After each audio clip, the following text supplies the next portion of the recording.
Monday morning, October 16th, 2023. I am at Joel Pearl. It's time to go in the weeds because, of course, if it's Monday, we're here because we're always here on Fightful Overbooked, where, you come and hang out with us and you do the thing. And Jeremy nods his head and says, no.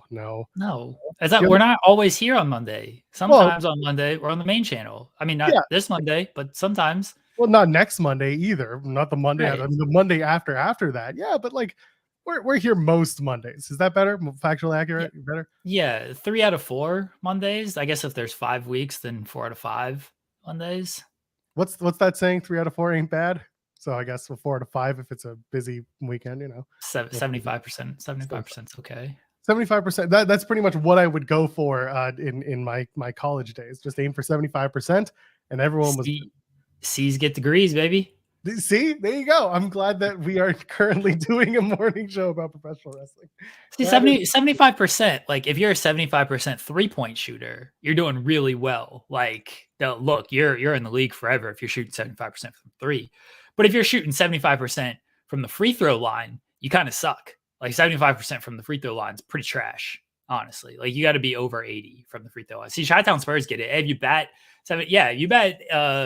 750 in baseball, you're great. It's all about like what you're going for here. I'm just going for a job interview. Every Monday for me. Every Monday for me, this is a job interview. Just to keep my job with you, Jeremy, because I know you got you're like golden voice. You just got your finger on the button. You're ready to press that big red X. You're ready to be like, you're out of here. But you don't. I've been pressing that X. Then someone else comes down and overrules me. Well, it sounds like we're okay then. That's basically what happens. Is I just get overruled. I was like, can we fire Joel? Like, as one does. No, can't fire Joel. I'm like, okay, fine. Well, I mean, who else are you going to bring in, huh? I don't know. Throw a name at me and I'll accept it. SP3. Well, he's busy. He does a lot of stuff now. Yeah, but SP3 always makes time for me. Bless him. That's true. I was about to message him today, but everything's okay, so it doesn't matter. Okay. We're here. We're clear. It's Monday, and we watched some wrestling. What did we do? Friday was SmackDown. Saturday, well, there was Rampage 2. Saturday was Collision. That was a busy show. It was a fun show. Before we get into the main stuff, we got to take a victory lap, Jeremy Lamberts. Do we? Yes, because the ITW winning streak continues. Alex Kane was on the show on Wednesday.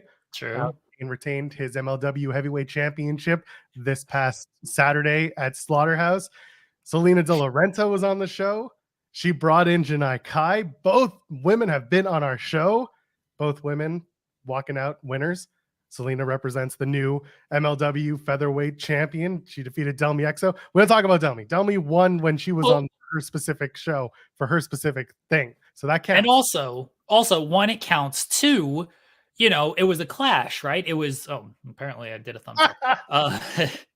It was, leave a thumbs up on this video. Let's get the fireworks. Can we get it? Come on. Audio listeners are always like very confused when this stuff happens. I assume anyway. I know what the numbers are like. I know what the audio listenership is like for this show.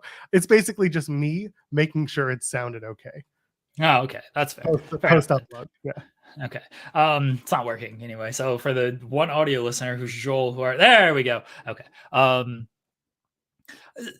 So Janai and Delmi, they both knew they were on this show, and it's like, well, how do I get the advantage? Like, because that's usually the advantage is you were on in the weeds and you were going to get the victory off of that. But they canceled each other out. So what did Janai do? She had Selena. She's like, I got the guaranteed win now because I got Selena. She was just on the show. This is a guaranteed victory for me. So that's what happened there. So yeah, Delmi's needed to get somebody else. She needed Alex Kane in her corner, I guess. It's okay. Riccacino should have been in her corner. Could you imagine? That'd be great. We'll get Rick a booking here.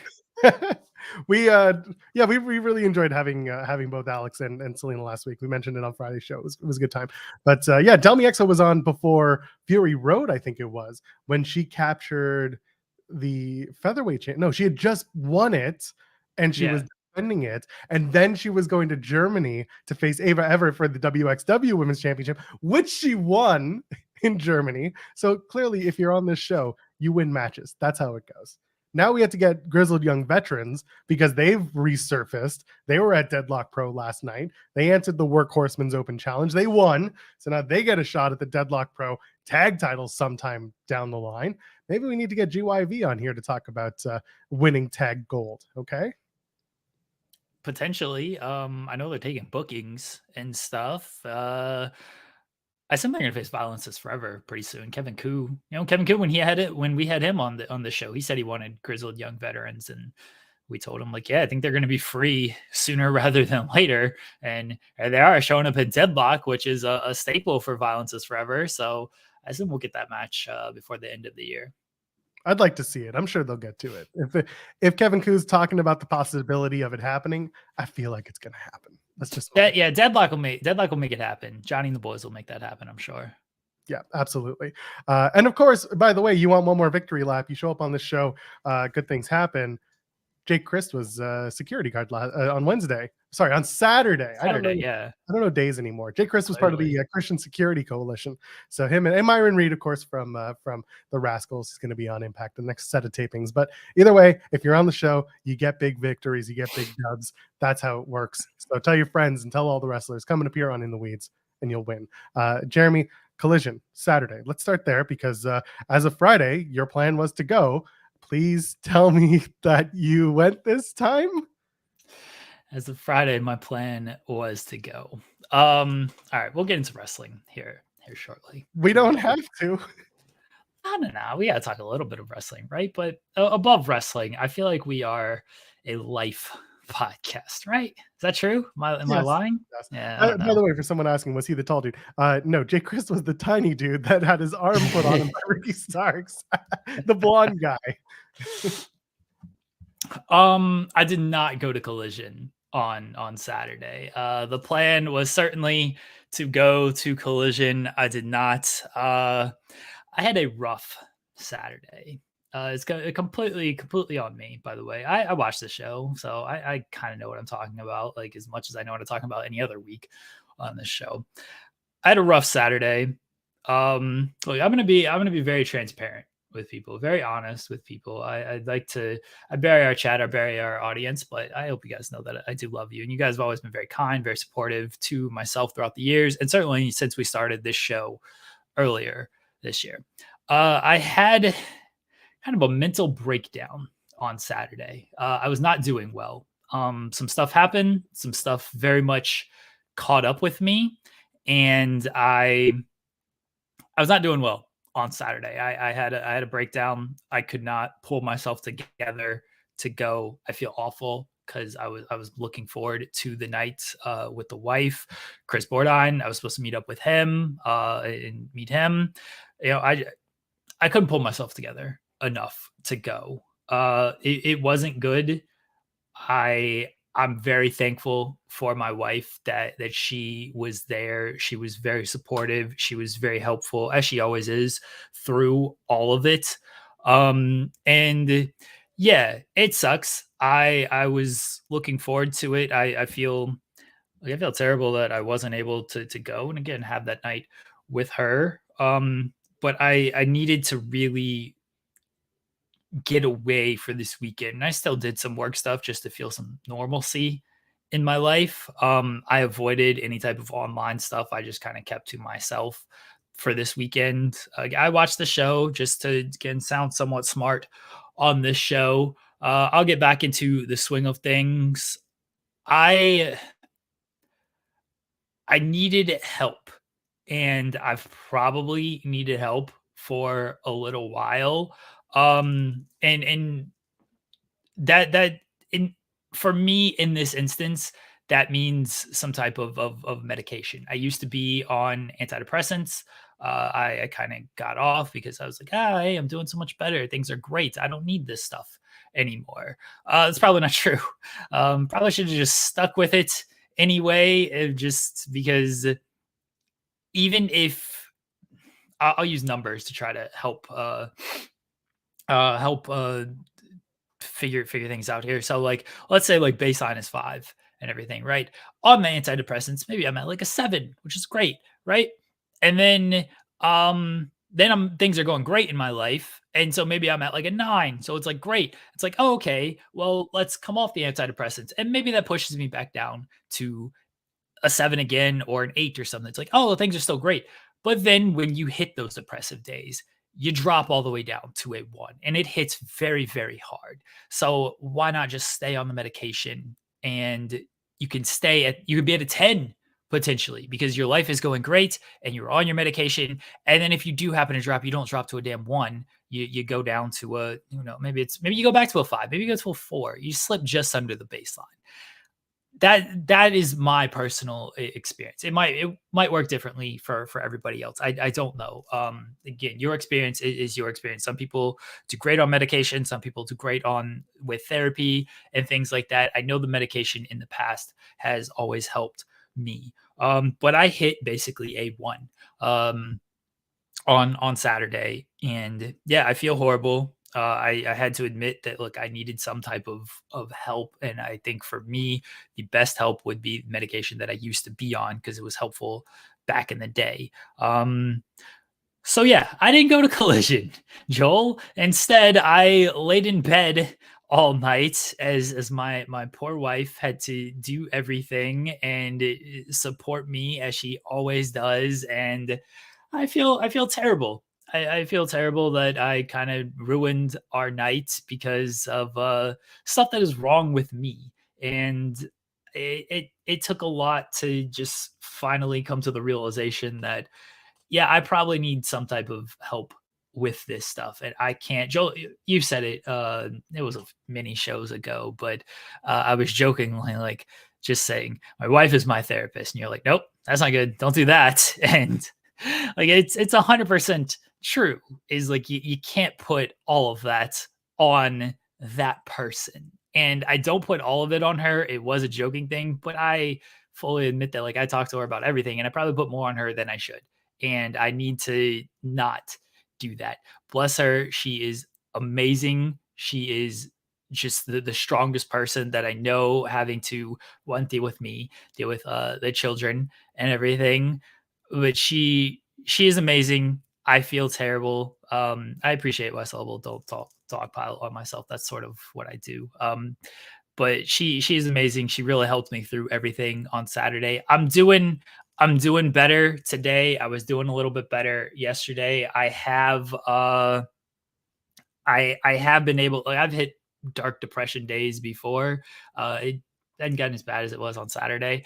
And typically I could pull myself out of it within the 24 hours or so. But it was bad on Saturday to the point where I knew something needed to change in my life, whether it was in this instance, it is me starting up medication again. So I'm looking to get on that. I've made the proper phone calls and everything. And to kind of close all of this, I just want to say if anybody else is out there struggling, you have your bad days, you have your down days or whatever, I hope you have a strong support system like I have with my wife and others. I hope you take the steps you need to take of whether it is reaching out to somebody. Hey, Joel and I say it all the time. Like my DMs are certainly open. If you just want to drop a line, be like, hey, not doing great. You want to talk or something. I try to answer, especially those messages. I try to answer those messages back very quickly of just trying to talk people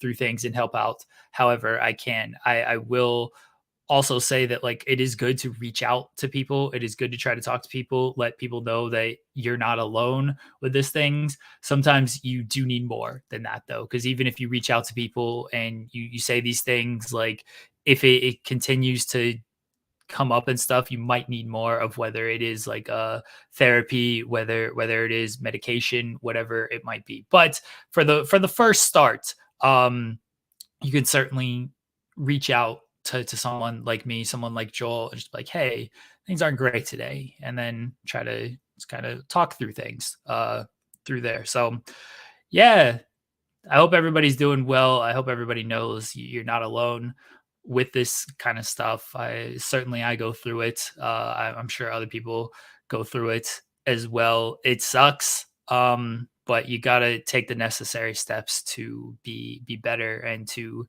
take care of yourself. every other Thursday, if you follow me on Twitter, you'll probably see me tweet something like, there's nothing better than real professional therapy and saying we're good today or we're not good today. That's because I probably just finished a session. And I will I will almost never go into my therapy conversations within, but I will say that my therapy journey has been one that's ongoing and continuously helpful and continuously challenging. And I always highly recommend it. There is room for everyone to be feeling better, and it's whatever your better is. So for some people it is antidepressant or any sort of medication that helps them feel better, and I understand that the human body and the human brain is so messy and so different that different levels and different prescriptions and different formulas react differently with different bodies. I hope people have the patience and the understanding to try.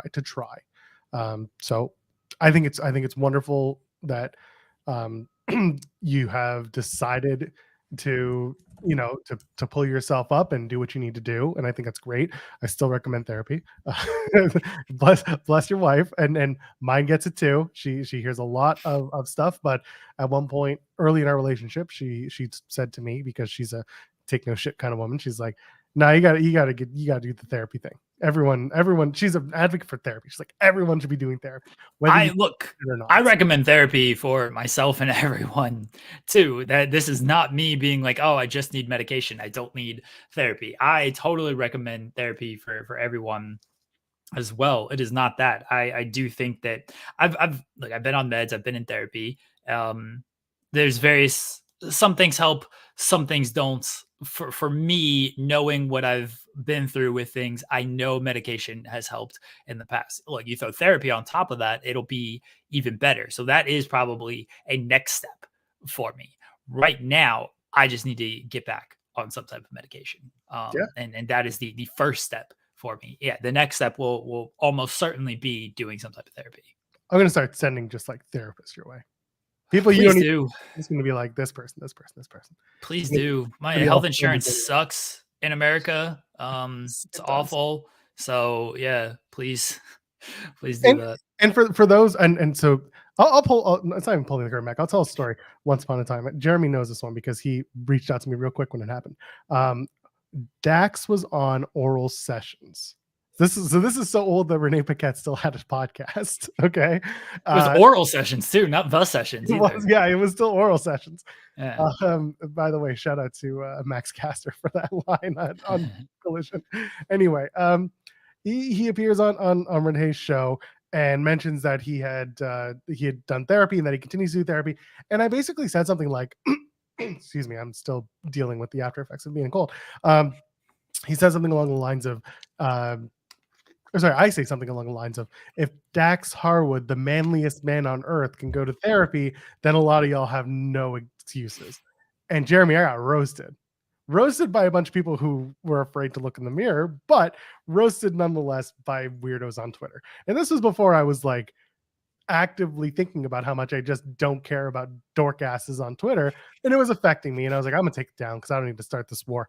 And I took it down. I still believe to this day that everyone has some sort of line to therapy. It's never going to be free, unfortunately, unless there are dire circumstances. I will tell you how I found my therapist, because I, like you, healthcare in Canada is marginally better, but it ain't going to get you a therapist for free. It'll be sometimes, you have to be on a really good gig with a really good healthcare plan to get it.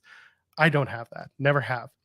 I found a student who was completing her therapist, whatever, like she was on the final track in her 4th year of psychotherapy, whatever it is, to becoming a therapist. And part of that includes some clinic hours, which includes you can charge at a sliding scale, yada, yada, yada. That's how I found her.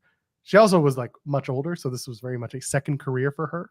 So my advice is to anyone who's looking for a therapist, look through the schools and look at the people who are finishing up at the schools. And if you find someone who's a little bit older, then you might be on the right track. Someone who's younger than you might feel weird, but that's also your call. So that's how I found my therapist. And I've been with her for 5, 6, how long have I been married? long enough. It's been a while. So I do recommend it. And yes, it's gone up year over year, but it's always been a sliding scale and it's always been very comfortable. So find someone who is understanding of that situation as well. I recommend it for everybody, even if you do think you're doing well, myself included. Sheds on Spurs says that therapy was crucial for me in my final year of college. Still use the lessons I learned over there a decade later. Let's see. I've been in therapy. I try to use those lessons as well. Some days are just ain't great, no matter how much you put those lessons into practice, which sucks. And that was the case for me on Saturday. Is sometimes when it gets to a point, and again, this is just me, when it gets to a point, like the lessons just go out the window. Most days I can manage it and it's like, okay, like, let's do this, let's try this, and I'm fine. But then again, some days you just hit that really bad day. And that's what happened to me on Saturday. So, all of that to say, I didn't go to Collision, Joel. Why not? No, I'm just kidding. We just did this. Who's on first? Someone asked, by the way, what happens when you change therapists and your therapist moves away? Well, the move away part has gotten a little bit easier because most therapists, or many therapists, are now doing things exclusively online. So that's helpful. Mine does that. We used to meet in person, and then the pandemic hit. And after like lockdown's finished, he was like, "You still want to do this in person, or do you want to do this on like this?" And I'm like, "Oh no, this is how I spend all my days. So let's just keep doing this." So that's that. And then move in, and when you change, listen, there is a possibility that you will change therapists. That is just the reality of it. And sometimes you do start again. Sometimes it's good to change therapists because you get a different viewpoint or a different mindset. And sometimes just you don't gel. I got very lucky that the person that I've started with is continuing to be helpful for me. That's just me. I've had a few different therapists over the years. And some of them just did not work. Just did not work. It wasn't that we didn't get along. And some of it was on me, to be completely honest, is like, one, you got to want to do it, right? If you feel like you're forced into going to therapy, it's probably not going to work out, because it's not just the session that you have with your therapist. It is the work you put in outside of it as well. And there was certainly a point in my life where I felt like I was just forced to go in. I was like, I don't need this. This is dumb. Like, I didn't want to be there. And so I didn't want to put the work in outside of there. And so it didn't work. It just didn't. And then once I realized, oh yeah, I'm being the idiot here. Let me actually like put some work in here. Then it got better. I found group therapy to be very helpful, because then you're around other people who are kind of going through similar struggles to you. And so I found that to be more helpful than one-on-one therapy, honestly. So yeah. And again, I found medication to be very helpful. Like, something just clicked and it did not, that I was on like two different meds. I won't say them, but like the first one didn't work, kind of screwed me up more. The second one worked and I felt a lot better off of things. Like, I could feel the shift in myself on it. And I was, and that combined with therapy were very good. So yeah, everybody's different. You got to find what works for you. But I appreciate that anyone is. Oh, a lot of people reach out, and I struggle with thinking that people don't care. I very, very much struggle with that. I feel that, like, no one really cares. No one really likes me. Things would just be a lot easier if I wasn't around. And you gotta realize that someone out there does care, and someone does like you, and things would not be easier if you were not around. So I appreciate people who have reached out over the years. And again, I can't say enough great things about, there's a reason I put my wife over so often on this show. Not just today, like every single show for longtime viewers. There is a reason I put her over so much, because I know what goes on in my head. I know what I go through, and I know I don't think I'm a bad person or anything. I don't put her through hell or anything, but I know she has to deal with me. And like, look, you guys deal with me for 6 hours a week on this show, and you can kind of see how erratic I could be. Imagine that, but off of the air. It's a lot. And then throw on kids on top of that. I'm just a giant fifth kid around the house. I was trying to use one as a frisbee yesterday. I was like, here, let me just toss you like a frisbee. So yeah, imagine having to put up with all that. But yes, there's a reason I think my wife so often and put her over so often on this show because she is truly the best. And Joel's met her, and I mean, he can tell you how great she is as well. I truthfully could not thank her enough or put her over enough. I will say two things before we move on. One, when it comes to therapy, you do not need to be in a set of struggles or about to do certain things that might be harmful. You do not need to be in those positions to start therapy. You do not need to be at your rock bottom. You can do it today if you're having a perfectly normal day. You can walk in and start talking about it. There are some sessions that I honestly just talk about good stuff. That's fine. There is no wrong way to approach it. Your journey is your journey. So I just want to put that out there because I think for myself, I will say it, I went into it thinking like this is for people who are very depressed, and that was not the case. I was not feeling depressed. I was not in a situation where I felt like I was going to harm myself or others. I was just, my feeling has always been I'm in it to get better, to be better, to be a better version of myself. So that is what I will end on the therapy note with. Second thing, Jeremy, my wife and I flew all the way out to Ohio for you. You're always Bless. okay. Bless. That's all that matters. Those of us who made that trip, you know, we would do just about anything for you. Yeah, sometimes I still struggle with that. Like completely honest. Like I try. My brain is just sometimes it has trouble registering things that even I'm told and I know. Like my brain is just going to, and that's where again medication was very helpful for me. Is it kind of it's an antidepressant, right? It takes it, hopefully it's supposed to kind of take away a little bit of the depressive thoughts, and it did back in the day. And then no matter how much work, sometimes they still pop up, and no matter how many times I'm told you were loved, we loved you, we're here for you, no matter how many things I know of this, my brain is just like nope, that doesn't work like that. I don't want to pull it up on screen because I feel like that's a new person. I've never seen this person in the chat before. Hey, shout out to you for leaving a comment and watching.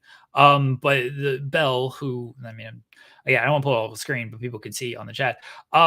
Just saying, like I have mental health issues, as well as autism. Try to remain positive as much as I can. But sometimes I'll have a bad day when I just want to stay in bed and sleep because I just don't want to deal, and that's okay.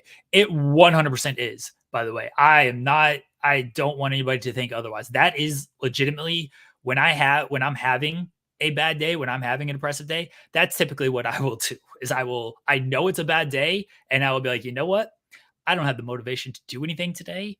I'm not going to be helpful if I try to do anything today, at least my usual production levels. So I am just going to, whether video games are a great outlet for me of just like something a little to take my mind off of things, but also stay engaged, if that makes sense.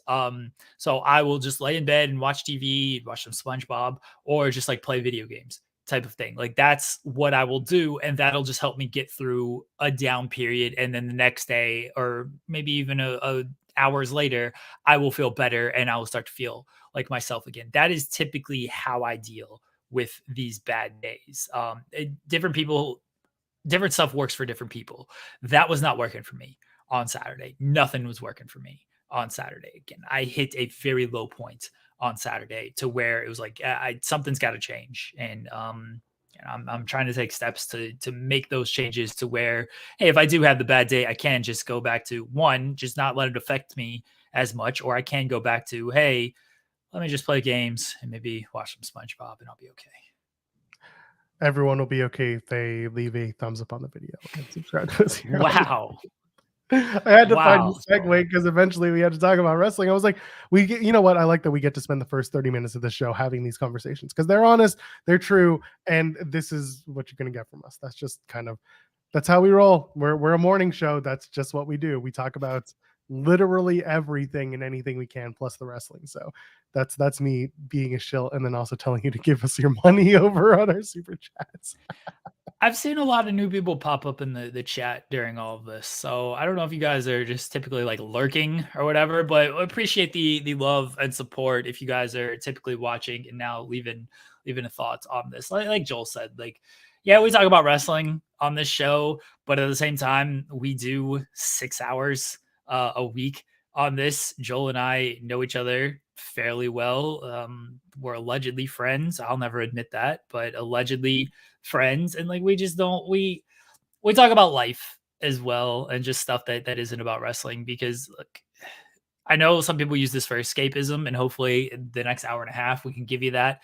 But also we're all dealing with real issues and shit, right? So I want that to be known to everybody as well, that like we are, we don't want to shy away from any of these real issues and just be like, hey, let's just talk about this wrestling angle and stuff, because we're humans, and like there's much more to life than just wrestling, and I hope everybody knows that. And as much as we like wrestling, wrestling has given us a lot in different ways. So all of us, I want everybody to know that like that there's more, there really is just more to life than this, and that like we are humans behind all this and covering all of this as well. I hope people know this by now. We don't do this faked act bullshit. We don't, we try not to do any fake outrage unless we're doing like a bit or whatever. We try not to do any of that stuff. We do our bits, we have fun, but at the end of the day, we are also humans when it comes to this stuff. And I want that to be known more than anything. If you get nothing else out of this podcast, know that, yeah, wrestling is fun. Life is more important than wrestling. And there are humans behind these screens watching wrestling. And we aren't afraid to talk about our actual emotions and feelings outside of wrestling. If that shit ain't for you, that's understandable too. If you just want to listen to people review Raw segment by segment, hey, more power to you. Like, I completely understand that as well. But if hopefully we can connect on a different way outside of wrestling through this. And again, I truly do appreciate everybody in the chat. A lot of great comments and everything, showing love and support. And I have, throughout doing this podcast on Fightful, this show, other shows, talked with a lot of people and met a lot of people who have similar thoughts, feelings. Again, we all struggle, man. Hey, if you're not struggling, shout out to you. You're doing better. You're doing very well. I want that life where there's no struggles. But yeah, I feel like I'm just like ranting or not ranting, just losing sentences here. Collision, Joel, you vanilla rock. Do you think that there was any heat on Adam Copeland for that? Because it looked like he got a little frisky and a little frustrated by Ricky Starks. Makes the Rock comparison. Says, are you wearing those? What was it, those velour pants or whatever he called them? He called them the satin or silk pants. It felt like Adam was a little on it. Do you want me to message people and be like, hey, is there any heat here? Kind of do, but I also no, I don't care about another conversation that involved us reaching out to someone about stories. I don't think there's any heat on him. I don't. So let me just I just want to clarify. When I talk about heat, I don't mean like ongoing, everyone hates Adam and everyone, Ricky and Adam are gonna fight. It wasn't that. I mean, like, in the moment, do you think they got backstage and were just like, hey man, not cool, and then they apologize and they move on and everything's fine? That's really what I'm getting at. Just in the moment. Do you think that maybe they were like, what the hell, man? Maybe there is something to that. I don't know for certain. I don't know if we'll ever like quite know, because I mean, Adam Copeland does a lot of interviews. He pulls back the curtain a little bit. Ricky will go in and out of character stuff when it comes to interviews, so I'm not sure if he'll give you a truthful answer on that. Again, public interview wise. So, but maybe there was something of like, hey man, maybe we shouldn't do that. Here's my issue with it. My issue is that like everyone does this to Ricky. Everyone does the Rock joke. Like, can we just not get new material for this? He really went to the most basic joke you could go to. And he went vanilla midget as well, which is the dumbest insult in the world. That's what Nash used against Malenko and Benoit, which was like partially true because that was the knock on those guys is they had no charisma. That was the most charismatic man in the ring, and he was in the ring with Christian Cage. Like, what are we talking about? Vanilla midget rock That was ripoff. that was just hold on. That was Adam Copeland's homage to WCW Nitro, which is basically what this episode of Collision was bookended as.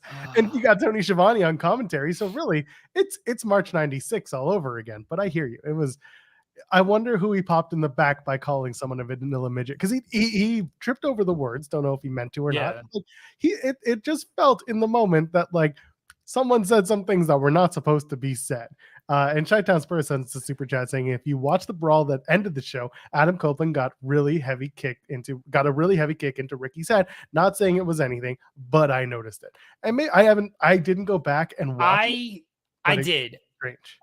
I did. I don't feel like it was. Maybe I'll actually rewatch this on air right now because I had it pulled up earlier because I was re-looking at it because this was a topic of conversation on this. And look, I watched the segment and everything. I saw it. It was weird in that like it felt so out of place. I didn't care for this segment overall, if I'm being honest. I thought the segment was very, very strange of let's set up a tag team match. Wait a second, we're not getting to a tag team match. Like, hey, this person's coming out, and now this person's going to come out. I didn't, FTR coming out and be like, we're not going to make excuses, but also we were pretty injured, and we don't get our rematch. We'll work our way out. Like, why not? Like, you've held these titles since April. We know, we think, I don't know what the automatic rematch clause changes from week to week in AEW anyway.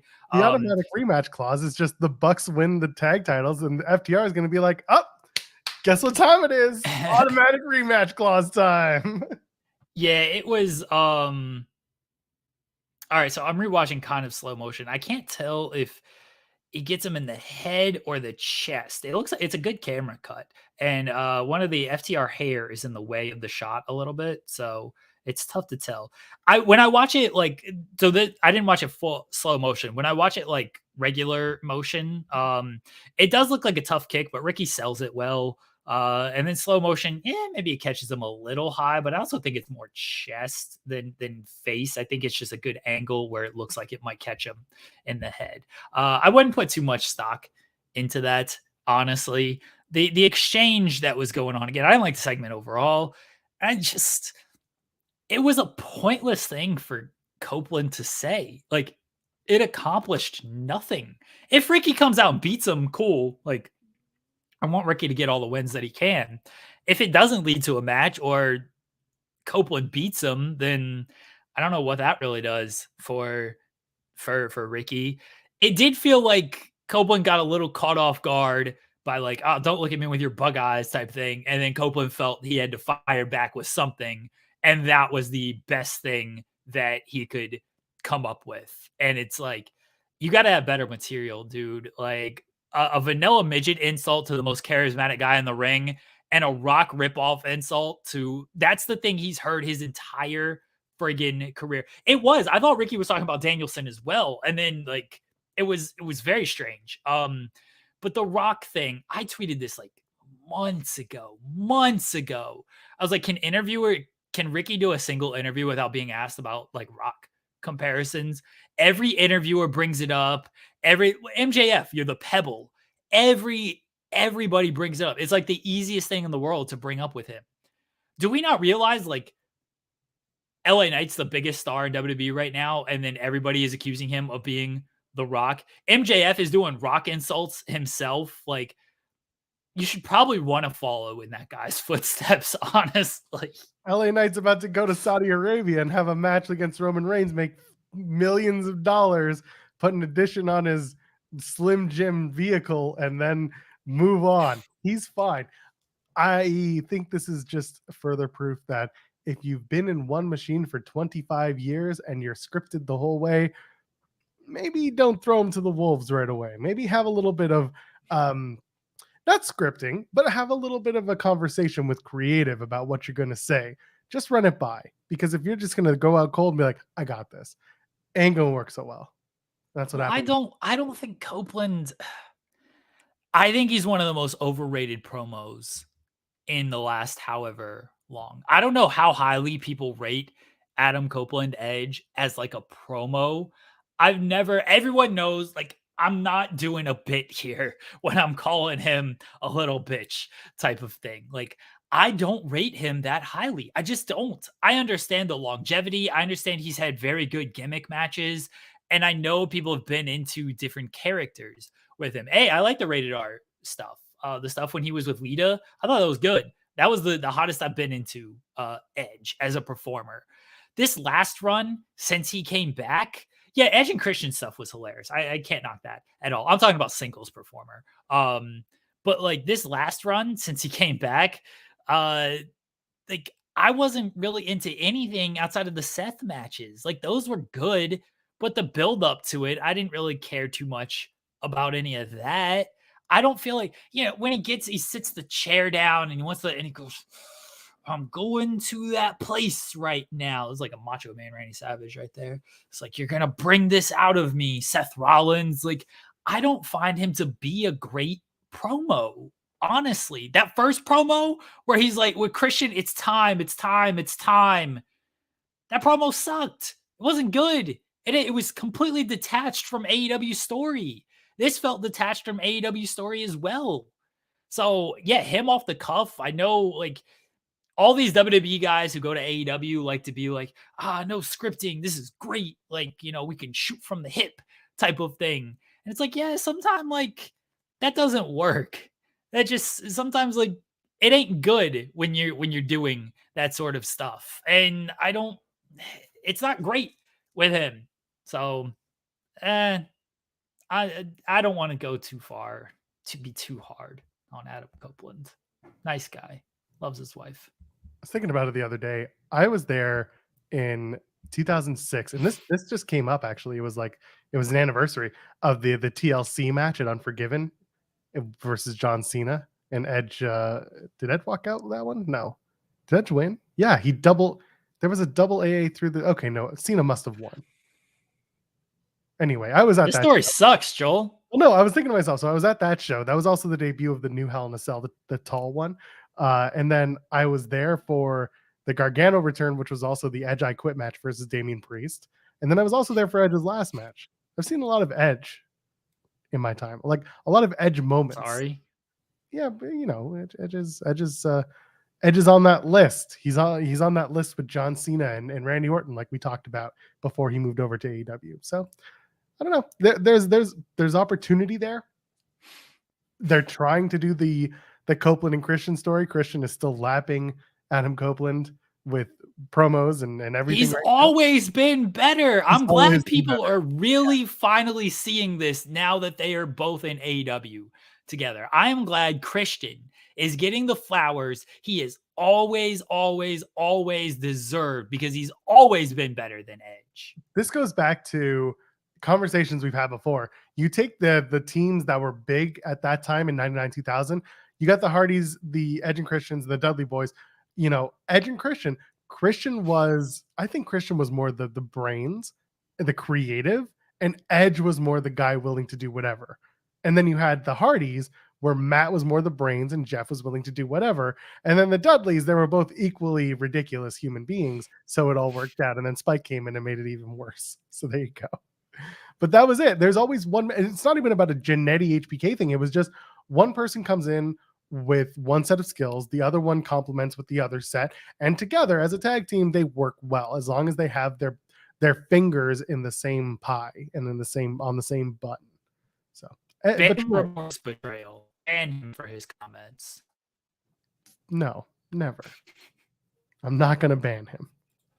But either way, when Christian Cage was like, it's a straight up fight, and I got the Blackpool Combat Club banned from the building, and then Danielson was like, oh, I got your guys banned. I was like, oh, we're going to fight after. It's going to be a straight up like DQ weird finish anyway, or just like, it wasn't a DQ, but it was going to be a messy finish. And that's what we had the Nitro Brawl to end it, and that was fine. But there you go. That's why FTR and Ricky and Big Bill came out, was just to set up that these four men are going to get involved at the end along with Edge, Adam Copeland.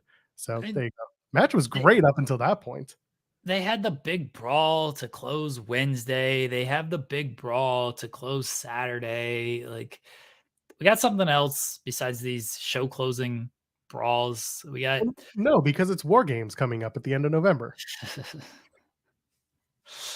I don't know. Like the show was fine. I hated that I missed the show for a lot of reasons. I'm glad that I did not miss a Bryan Danielson title win. I would have felt a lot worse about things. It was a fine. Christian Danielson was great, as you would expect. Christian absolutely rules. And Danielson's Danielson. Like, there's nothing you can't expect anything different from Bryan Danielson. That's the GOAT right there. Yeah, show closing brawl. I don't want to be too hard on Copeland. I don't. So I'm not gonna. I don't want to say too much more. Right now, it's just sort of it's diminishing returns with him. Like, I get it. He's gonna come out. He's gonna do a promo. It's gonna maybe make sense. The match was fine. It's just I don't need to see him on TV every week. And I know that's what he wants to do. So cool, but like, he ain't a compelling weekly character to me. He's just not. I get it. I do. But we'll see. We'll see what they do with it, because with Full Gear coming up in about a month, we have to get to, I assume, Copeland and Christian, or is it going to be the 6-man? What does it happen? What are we going to do? TNT title off the market for that pay-per-view, which again, that's not uncommon. That's not a bad thing, because sometimes when you put more emphasis on a different title, you can make that title more valuable. TNT title on the rise, has value right now. World title is also going to be on the line at Full Gear, where it hasn't been since All In. So what's the 6-man? Copeland. Oh, that's the thing, right? It would be Copeland, and who were the two people? Basically, at the end of Wrestle Dream, Sting and Darby. Yeah, versus Wayne, Luchasaurus, and Christian. And then Luchasaurus turns. Well, I mean, you got Sting addressing the crowd on Wednesday. You got Nick Wayne doing the promo with his mom on Wednesday. Darby's got to come back at some point. All right, so then what have we been doing on Collision? Then are we going to do Danielson and FTR against Ricky, Big Bill, but Young Bucks are owed a title match. So presumably that's going to be at Full Gear, and I assume that we'll have another title change in the next month to lead to that. Bucks and FTR. They gotta get Young Bucks in this picture somewhere, because right now it's FTR stuff. Like, Young Bucks won, and they ain't been like anywhere on these shows lately. Kenny's at least got a match coming up this week against Kyle Fletcher. Young Bucks ain't really been around on these shows, so we gotta figure that out, get them on these shows. I don't want to say like it's disjointed, but they're doing a lot right now. They're doing a lot, and this is before we get into the MJF stuff, and not even, we did a big conversation on that on Friday. Remember the devil mask attack? Like, remember how hot that was? I don't remember. MJF. No. That was a weird disconnect on Wednesday of, you don't have any friends. And MJF is like, I didn't hire people to attack you, but then they still believe MJF still attacked them. So wouldn't MJF have friends if he had people like attack him? If he had people attack Jay White? There's a lot of disconnects with AEW right now. A lot of lack of follow-up, or a lack of threads that there should be there. I fully agree. It's one of the most frustrating things. We'll talk a bit about more of that when we get through Collision. But Will Chisholm sends a super chat saying, I'm not saying it's bad or good, but it feels like AEW is doing more WWE stuff, like opening with one guy coming out and then one after another. And that's what I like to call the NXT parade of challengers, where the champion has a big win or a new champion emerges. They come out, they cut a promo thanking the crowd, and then one by one, the challenger's like, you don't deserve that title. You don't deserve this, and I want a shot. And then one by one, they come out until we get a fatal 5-way. We don't necessarily get to the fatal 5-way part, but we certainly get the one by one interrupting promo, and that is a very WWE trope. And AEW they do it a lot on Collision, but they aren't doing it a lot on Dynamite. Instead, we get a lot of ending the show brawls these days with AEW. Yeah, usually they reserve that for like go home shows on pay-per-view, and that was the running bit Now you're just doing it like you're just doing it every show. That doesn't help. I like AEW. I wish they'd tighten some things up on this stuff. Less Adam Copeland is the first thing they should tighten up. They did walk back the quarters. So they walked back. They gave him a ring. They gave Juice Robinson a ring, a $25 Target diamond ring. So your friend Diamond Sheik didn't have to make another one. Should ask Sheik about that. You should actually, but I had it in my notes when he pulled it out. I was like, we got to ask Sheik. Did he make Jeremy's got to ask, did he make the ring?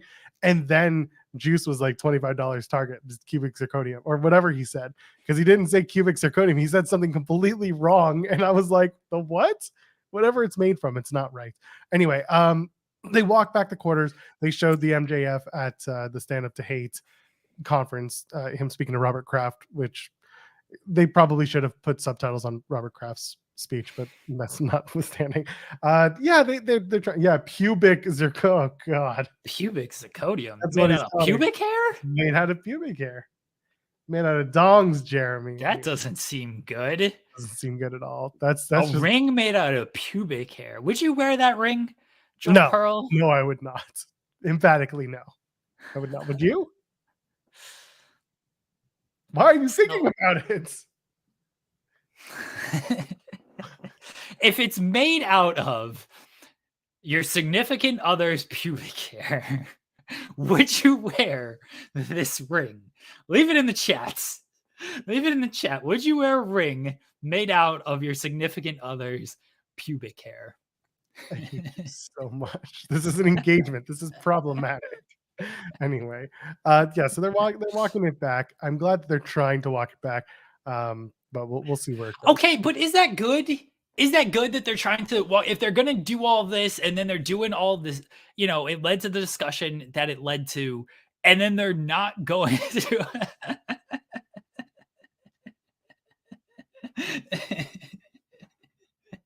Would love to time out Jeremy if I could. Remorse Betrayal's mad because I tried to get him banned. That's true, you did. He's bitter right now. Is it good that like they're trying to walk it back after doing it? Like MJF said that, have faith in me, trust me, I'm going to tell this story. And if the story is just like, hey, never mind, we're not going to do it. Here's MJF at a Stand Up to Jewish Hate conference. Like, is that good? You're right. I'm still concerned. I'm glad that they walked it back because of the obvious, the hitting you over the head with it, no pun intended, because of roll quarters and hitting over the head. But instead, at least they do the ring because Juice is part of the Dynamite Dozen. They made it work at least in the confines of what the story they're trying to tell. Do I think they're going to reintroduce the quarters? Unfortunately, yes, I do. That being said, at least they didn't double up on it this week. I don't know how much more play that video is going to get of MJF going to the Stand Up for Jewish Hate conference. And the again, if you just took out what the hell's going on in the world, this wouldn't be nearly as problematic as it is. That's the big problem. Like, again, the story is there, the idea is there, the execution could be there, but you've picked literally the worst time in the world, or maybe Max would argue the best time, because all eyes are on what's going on with Jews. I'm not speaking for Max, and I'm not saying whether that's how he feels or whatever. I'm just saying I could see a world where someone would say, no, look what's going on. Like, people would want to talk about it. Well, no, they don't, because that's my feeling. I'm not going there. This time, the way things are going right now, I'm just glad that they walked it back, because clearly it's not a conversation that people are ready to have. It's not a storyline that should be had. It's not a conversation wrestling fans should be having, at least right now. It's a very, very, very, very complicated thing. But the best they could do was do the ring and bring it back to the fact that there is a Dynamite Diamond Ring, Dynamite Dozen, whatever the hell you want to call it, Battle Royal this Wednesday, and then a match versus Max, that whatever coming up after that for the ring. Sure, that's fine. So, yeah. That's where I'm at. By the way, I'm with you that like it is good that they walked it back. It should have. We had discussions about it last week. Everybody can go watch Wednesday's show, watch Friday's show. So I do think it is good that they walked it back. But I'm almost playing devil's advocate of like, okay, if you're going to introduce it and you're going to say all these things, maybe there should be some type of follow through with it instead of we screwed up. Let's not do this instead. You got Kai here on twitch.tv/Fightful Gaming. We're still there. MJF will probably use a roll of quarters as a payoff, maybe. I don't want to see that either. I think that's where a lot of people think it was going, is that would be the payoff, is MJF hits him with quarters and that's how he wins. But where is he going to get the quarters? Is he going to produce a roll of quarters himself with Juice's name on it? Is he going to steal it from Juice's trunks when Juice pulls them out? Like, there is no way that this would have been any better with Max turning the tables. Like, that doesn't make Max better. That doesn't make anybody better. Like, if that's the eye for an eye, that just doesn't work. Well, this is literally what we talked about on Friday, everybody, is that wrestling ain't the medium for this, because wrestling is wrestling. Like it is. The fans, somebody in our chat said it, like the fans and just like wrestling media is not ready for this discussion. No, they're not. And we have history to prove all of this. Not even history. We have what's going on now to prove all of this. Because MJF telling the story that he's told a bunch of times and then being the champion is proof you can overcome all of this. You don't need to literally introduce these elements and then follow through with it. Be like, see that he literally overcame all this. No, he literally overcame all of this when this happened to him in real life, and now he's the champion. You don't need to go this far with it. This is a conversation. Go back and watch Friday's show. I thought we had a very good conversation with that. We've said a lot of things. Friday, Wednesday, we did a lot about this. Yeah. I thought Friday's show was better than Wednesday's. Yeah, in some ways. Let's because Zarian showed up on Friday. That's why. Yeah, that's why that show sucked. So you're right. So that was good. Here's just the prime example. I saw a lot of people praising this promo, the Los Ingobernables promo with Roosh in the Bentley with everyone, and they do the thing. Yeah, they do the fist. Whatever. At least your fist is closed. Yeah. What are you doing here, Joel? So they're driving around in a Bentley. Okay, that's fine. Talking about how they're ungovernable and all these amazing things that you have to be and all these badass things that you need to be a part of Los Ingobernables.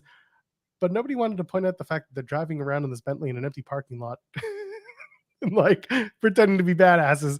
It just, come on. It's the little things, Jeremy. It is the little things that help and hinder wrestling. And this is one of those things. Yes, it's going to come off as a little nitpicky, but like, why are you driving around, and why are you making it known, by the way, that you're driving around an empty parking lot in this Bentley? Why did you show me the top-down shot where you're driving around in an empty parking lot? Because it makes it look like you're not badasses.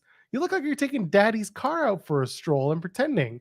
Like it was a South Park. You could have animated them as South Park characters, and it would have been triple the more like hilarious.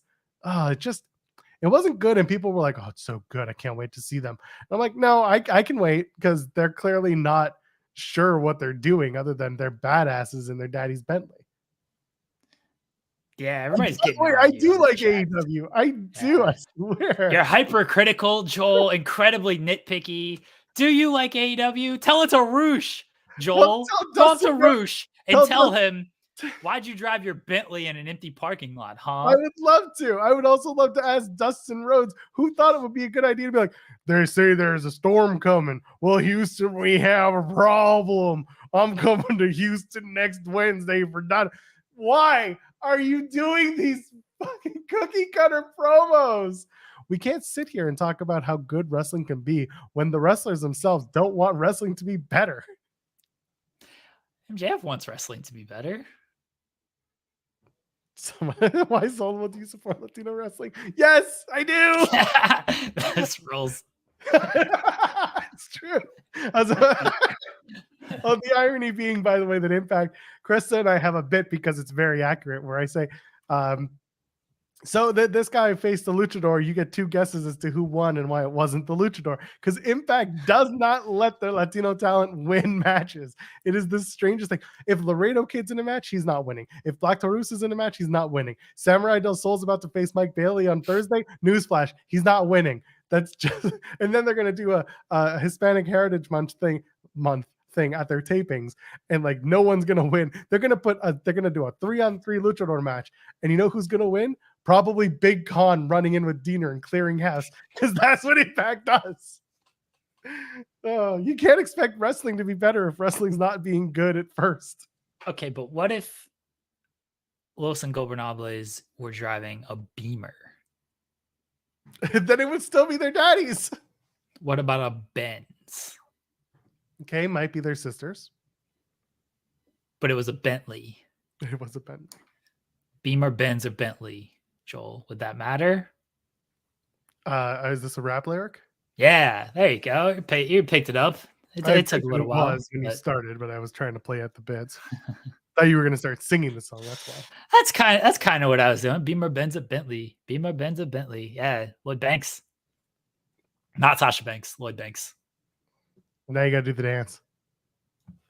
I remember how Sasha would do it. I used to do that. It was.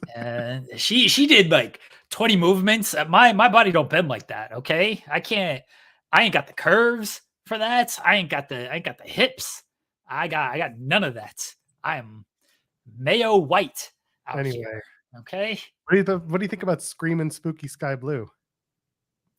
I think that let's just talk about rap music. Everybody's on this. If we had someone to talk about it with this week, yes. If we had another, our interviews will probably be Wednesday and Friday this week. Okay. Alex Kane with his new school rap just broke my heart. He's naming people I've never heard of before. I'm like, huh? Maybe what do we? You just need to get up on his level. I guess so. If you want to be part of Bomaye Fight Club, you have to listen to all the new rap. Then Don King's gonna take like 80% of my money, so I don't want that. I'd love to get West Side Gun on. Are you kidding me? That'd be sweet. I would love to get him on. I'll reach out to him. Maybe we can do that. All right. So Sky Blue, like, she was super pure babyface, and now it's like, let's turn spooky. And like, it worked for Julia Hart. Maybe it'll work for Sky Blue, but like, I don't know. Can we just get like a good babyface in there? Can we just do that? Like, that'd be cool. I don't. Willow's barely used. And I don't think that she's turning. I think this is going to turn into Willow and Sky Blue and possibly a non-title women's feud, which would be nice to see because we don't see a lot of that in AEW. So that's where I'm at. Yeah, let's talk about this. Oh, yeah, let's go.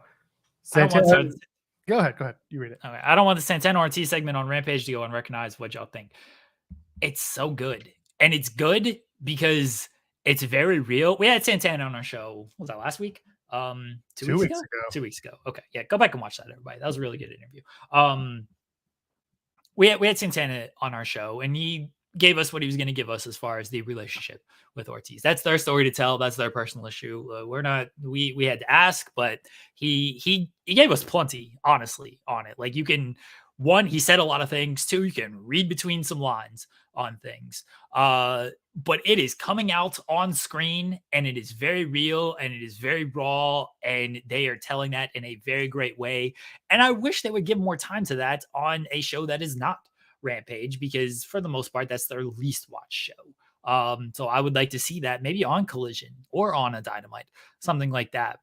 And I hope whoever wins this feud, I hope that this is not the end of them, of like, we did the one thing we know what to do with you, and now we don't have anything else for you, because this is a really good feud that should not go unrecognized, and it should lead to good things for both men, and not just like, hey, cool, we did the personal feud, good luck to these guys. But it's a great story to tell, and it's a great story because it is a personal thing between them two. And shout out to both of them for being professional and actually like working through it and being willing to work. And they're probably getting out a lot of frustration on air that, is I don't know if that's the healthiest form to do it, but they're probably getting a lot out on there, and they're going to get in the ring with each other at some point, and they might get some more out on that. And probably a really good hard hitting match on top of that. And people are going to be like, oh man, they take liberties with each other. And probably not, because they are very professional wrestlers who understand they got a job to do on this. But yeah, go watch that segment. That was good stuff. And again, that's some of the best stuff, is when it is a little bit personal. Not, it sucks that they're not friendly as much anymore, but it is very fun to watch these two kind of make their moment. And I do hope that they bring it out of just Rampage. I do hope that it becomes, and again, maybe they're actually pitching it that it should be a Rampage exclusive show. A feud, because they want to get some spotlight for themselves in a way that's different from just Collision and Dynamite, where the paces are frenetic but different in their own presentation. Whereas with Rampage, you got the hour, you could tell the story, and you could potentially use people like us to help others draw attention to Rampage, or even online. And hey, I'm totally with you on that. Jeff Valley Driver makes you a point of Rampage needs good feuds too. It's like a never winning circle with that show. Complain it's meaningless, but also complain when good stuff is there because it needs to be on Dynamite or Collision. And with you, we've talked about that, Dynamite can be the pace is what it is, and things get lost in the shuffle. You put this promo on Dynamite and it's like, oh, I don't remember that at all. Huh? That was segment what? Was that after the show ending brawl? Was that after this random attack? Was that after this title change? And the same thing with Collision, which is more slowed down than Dynamite. Not this week, was a little the pace was a little different. But it's typically more slowed down. So I agree with you on that. My thought with Rampage is I kind of just want that to be like the good match show. Like, you want to book like your dream matches and all of this stuff. Like, I think that's almost where you should just do it for Rampage. I want the important stuff on Collision and Dynamite, because that's what has the most viewers. That's what's going to draw people in. I don't think Rampage is a sustainable drawing show week to week. And I think if you just do your cool big matches on that show, that's like, oh, look at this, then, because there's a lot of them to do, then I'd be happy with Rampage. So no, I'm not going to complain that it feels meaningless because it's on Rampage, or Rampage is a meaningless show. This is just basically how I would separate all of these shows. I'd have my stories on Dynamite, they'd thread over onto Collision, and my stories on Collision, some of them thread over onto Dynamite. I'd have Rampage as like, hey, come watch some really cool wrestling matches. Even start like you're starting the feud there, which is good. Have maybe the first match there, and then if you want to move it to a Collision or Rampage, or Collision or Dynamite, then you could do it there. Honestly, this would be a great Battle of the Belts match if there was a belt involved. We have Battle of the Belts next week. So that's this week. Is it? Oh God, that's right. We're already a new week Saturday, isn't it? It's up against Impact, because people are complaining, like, why'd you book Battle of the Belts against Impact? They did that last Battle of the Belts. They were up against Impact. Yeah. What's up, Tony? Answer that question. Yeah, Tony, number one of the demo, except for this past Tuesday. Anyway, Battle of the Belts is like, that useless, show annoys Jeremy. me. It's useless. It's useless. It is unimportant. It is unserious. It is that's when you bring in Lance Archer to face Orange Cassidy in a meaningless international championship match. I do that. It's not even a bit. It's just facts of the titles never change on that show. There's been 2 title changes. 2 balloons. Can we get the balloons? 2 title changes. One was Sammy Guevara, and Sammy Guevara. I realized I said it 3 times. He show up like Beetlejuice. That's it. That's the only title change. He won the title from Scorpio Sky, and he won the interim title from Dustin. Those are the only 2 title changes we've ever had in the history of Battle of the Belts. That was like the first couple of shows. Every other time there's been no title change, and there's never even been like a threat of a title change. Like, they book these matches and I'm like, yeah, these people ain't winning. Like, I don't think, no offense to like Billy Starks. This is what Billy Starks like wasn't even signed yet. Like, no offense to Billy Starks. She ain't beating Jade at this moment. No offense to whoever FTR is facing for the ROH tag team titles.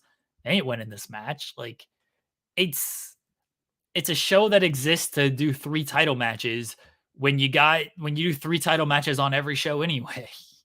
So what are the 3 titles that are going to be on the line?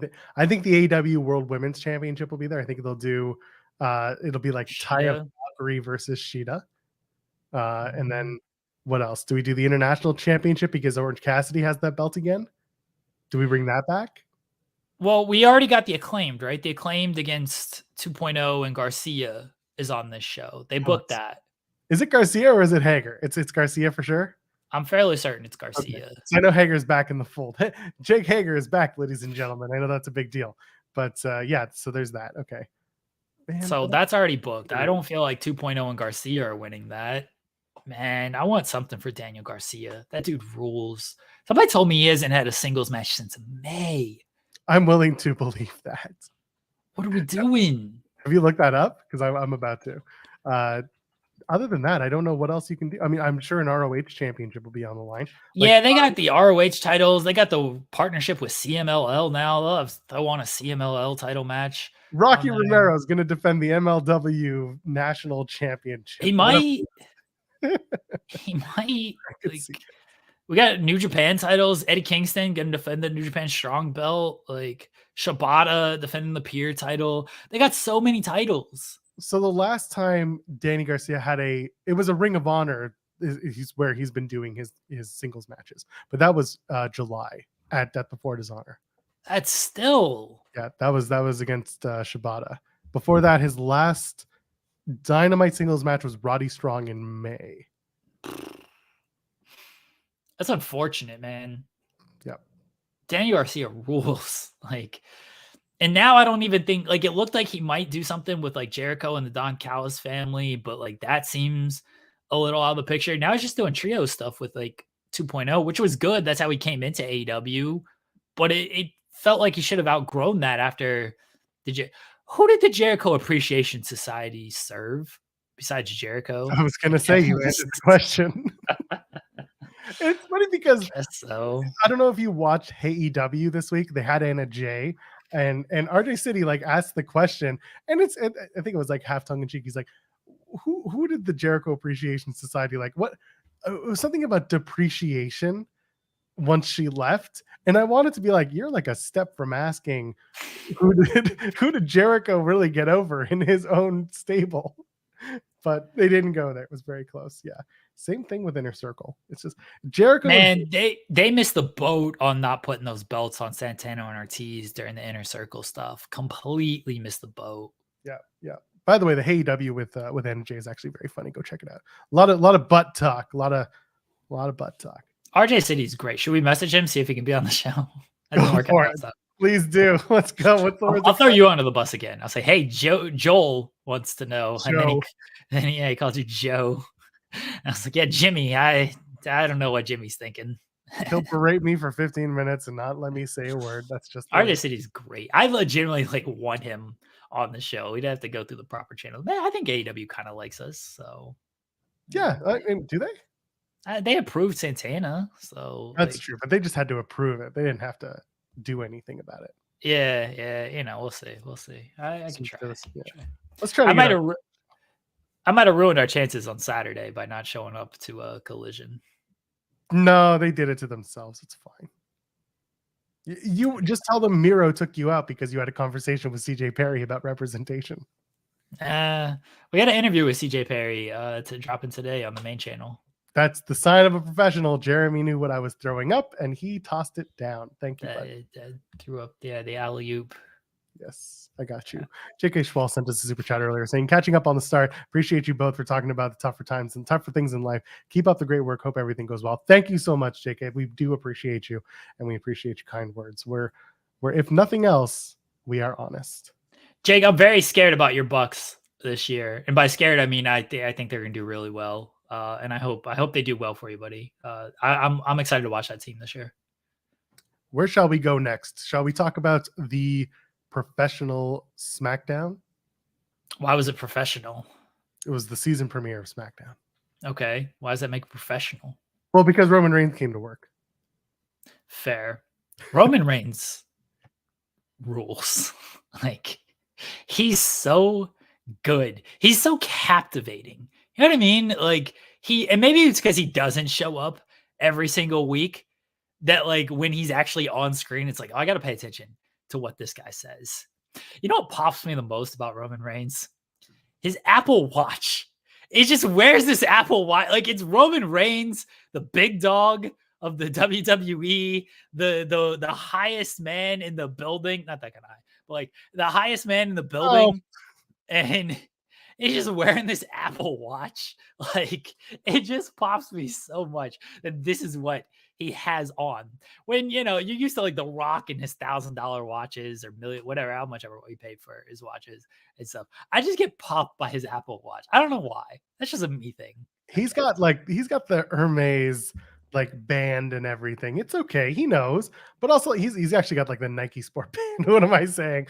The dude the thing is he's wearing the Apple Watch because he needs to have his resting heart rate stay at a certain amount because otherwise the watch will buzz at him and he'll be like, all right, I got to calm down now. He's got to keep that thing on in case Paul calls. Yeah, Paul Heyman's calling him like every damn time, so he's always got to have his watch on. And his Apple is expensive. Has anyone ever used their Apple Watch to pick up the call? Because I mean, I've done it once as like a thing when I first got the watch, and I was like, "Oh, this is so cool," and I just never used that again. That feature. Yeah, same. I would do it like if I was in like the shower and it went off. I like, hey, I'm in the shower. And wait a minute, you wear your watch in the shower? Yeah, I like always try to wear my watch. I don't. Do you wear it when you sleep? Most of the time, in case like I get a phone call, I usually charge it. Honestly, I charge it mostly throughout the day because I'm at my computer. My phone's right beside. It's like I'm not wearing it right now, as people can see. But I usually have it when, or I charge it when I'm at the computer and my phone's next to me. Because then typically any type of information I need from my watch, I can get from my computer screen or my phone. But if I go out or I sleep in case like there's an important phone call in the middle of the night, or if I'm in like the shower or whatever, yeah, I typically have my watch on. That's interesting because I wear mine at night maybe once I wear it every other night because I charge it at night. That's so weird. I just don't think about that. I don't wear it in the shower because first of all, I have a non-Apple band, like it's a leather band. So if I wore it, we would have problems. I would need to buy a new band. Well, no, because the silicone one that came with my watch gave me a rash. Not a rash, but it made my skin really uncomfortable. So I stopped wearing it. This is riveting content. I know. Thank you. This is our morning show. We divert like this. But I'm curious. Anyway, you think Roman Reigns wears that watch in the shower? 100%. Yeah, he definitely 100%. Yeah, and does. Paul could call at any time. So that he could press the ignore button. Yeah. Bless Paul Heyman for coming out with his hair dyed back to normal. Suddenly no longer. Tribal Chief is back. That's right. He no longer fears for his life. He's no longer disheveled Paul Heyman, who's scared of running the empire into the ground. He knows the Tribal Chief has returned, so he's happy. Yeah, you know what? The episode was fine. It wasn't amazing, but it had its moments. We introduced LA Knight as the number one contender. Yeah. So we're very much on the right side of history there. Are you looking forward to LA Knight winning the US Championship from Logan Paul in a few months? Well, it's going to be LA Knight beat Solo Sikoa, which is the first step, or I guess the last step into losing to Roman Reigns. So yes. That's set up.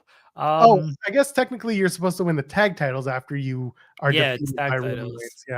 Yeah. Well, we're gonna break the stigma because Logan Paul is gonna go after Rey Mysterio for the US. Did you watch that fight?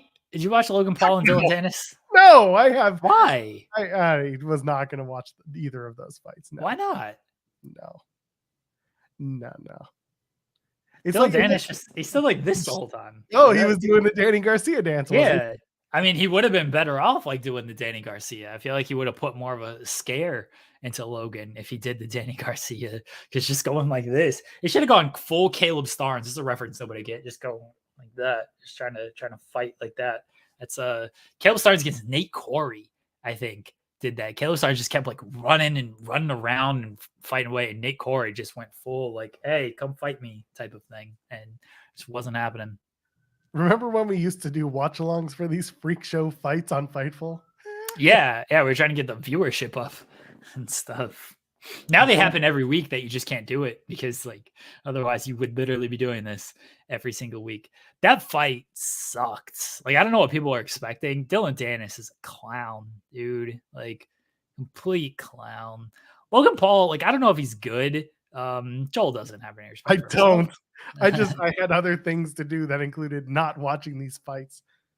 I don't know if like Logan Paul's an actual good boxer because he went however many rounds with Floyd, but Floyd was just clearly sparring session with him. And like Dylan Dennis legit sucks. So I don't know if he's good, but dude's definitely an athlete. They talked about that a lot about his WWE career and everything. And then he wins and he's like, Rey Mysterio, I'm coming after that US title. Like, dude, he knew what he was doing. I gotta respect it. Logan Paul's good at this. He's very good. He knew that a lot of people were watching that show. He knew that a lot of people were paying attention. And he's like, I don't know if WWE gave him that mandate or whatever. I'm Nick sure called they him. Nick yeah. called him in the morning and was like, Logan, buddy, big fight tonight. Gonna win? Yeah, you're gonna win because you're number one. Big dick Logan Paul. By the way, tell him about Rey Mysterio for the US title in Saudi Arabia. But that's smart. Like that's good business by WWE. That's good business by Logan Paul. Like Ray was tweeting it about it. So that's full on good business by all parties. So I got no choice but to respect it. I respect it. I think it's fantastic the way they're coming about it. Do not get me wrong. I said I'm not looking forward to Logan Paul being US champion. I'm not. And why? Because are you a hater? It's not even. This is funny because I'll read this. I'll read this to you. I put it out. I was like, oh my god, U.S. champion Logan Paul. I don't want this or something like that. And there we go. Nairn Flanders, who's been on our show, was like, I'll take him over a Ray Santos feud. And I said, I'd rather Santos take the title immediately and spare us. She thought that I was saying that I didn't like Logan Paul. And no, I very much enjoy what Logan Paul has been doing. I think it's really good stuff. And I said, I'd rather see Santos Escobar get the rub of winning the US championship, knowing that, you know, he's going to be around, knowing that it's going to be a good match and a good story that's been building. Logan Paul came and basically called his shot, and now he's going to get the title shot. That's it. That's the way it is. I don't love it, but that's how it is. What if Ray beats Paul? Then you could do that. Would Santos turn on Ray after the match? No, then you just go Santos, Ray, do respect them. Oh, you're roboting out for a second. So I'm gonna let you come back to me, and then you can repeat what you were just saying. Are you back now? I don't know. Nah, it's a little robotic. It's okay. Clearly not. Okay. So I'm gonna keep going. I'm gonna read this music and moose salts. This is from Chris. Said Jeremy ruined a good bit by being a coward. I'm kidding. He says, I had my point guard shirt under my Wings jersey to unveil during a photo op. That would have been fantastic. Please do that next time, regardless of what you're doing. So I'm going to go ahead and let Jeremy do that with Chris next time they hang out. But either way, Kate, you're not the 69th viewer. You were just here physically. And Jeremy is back.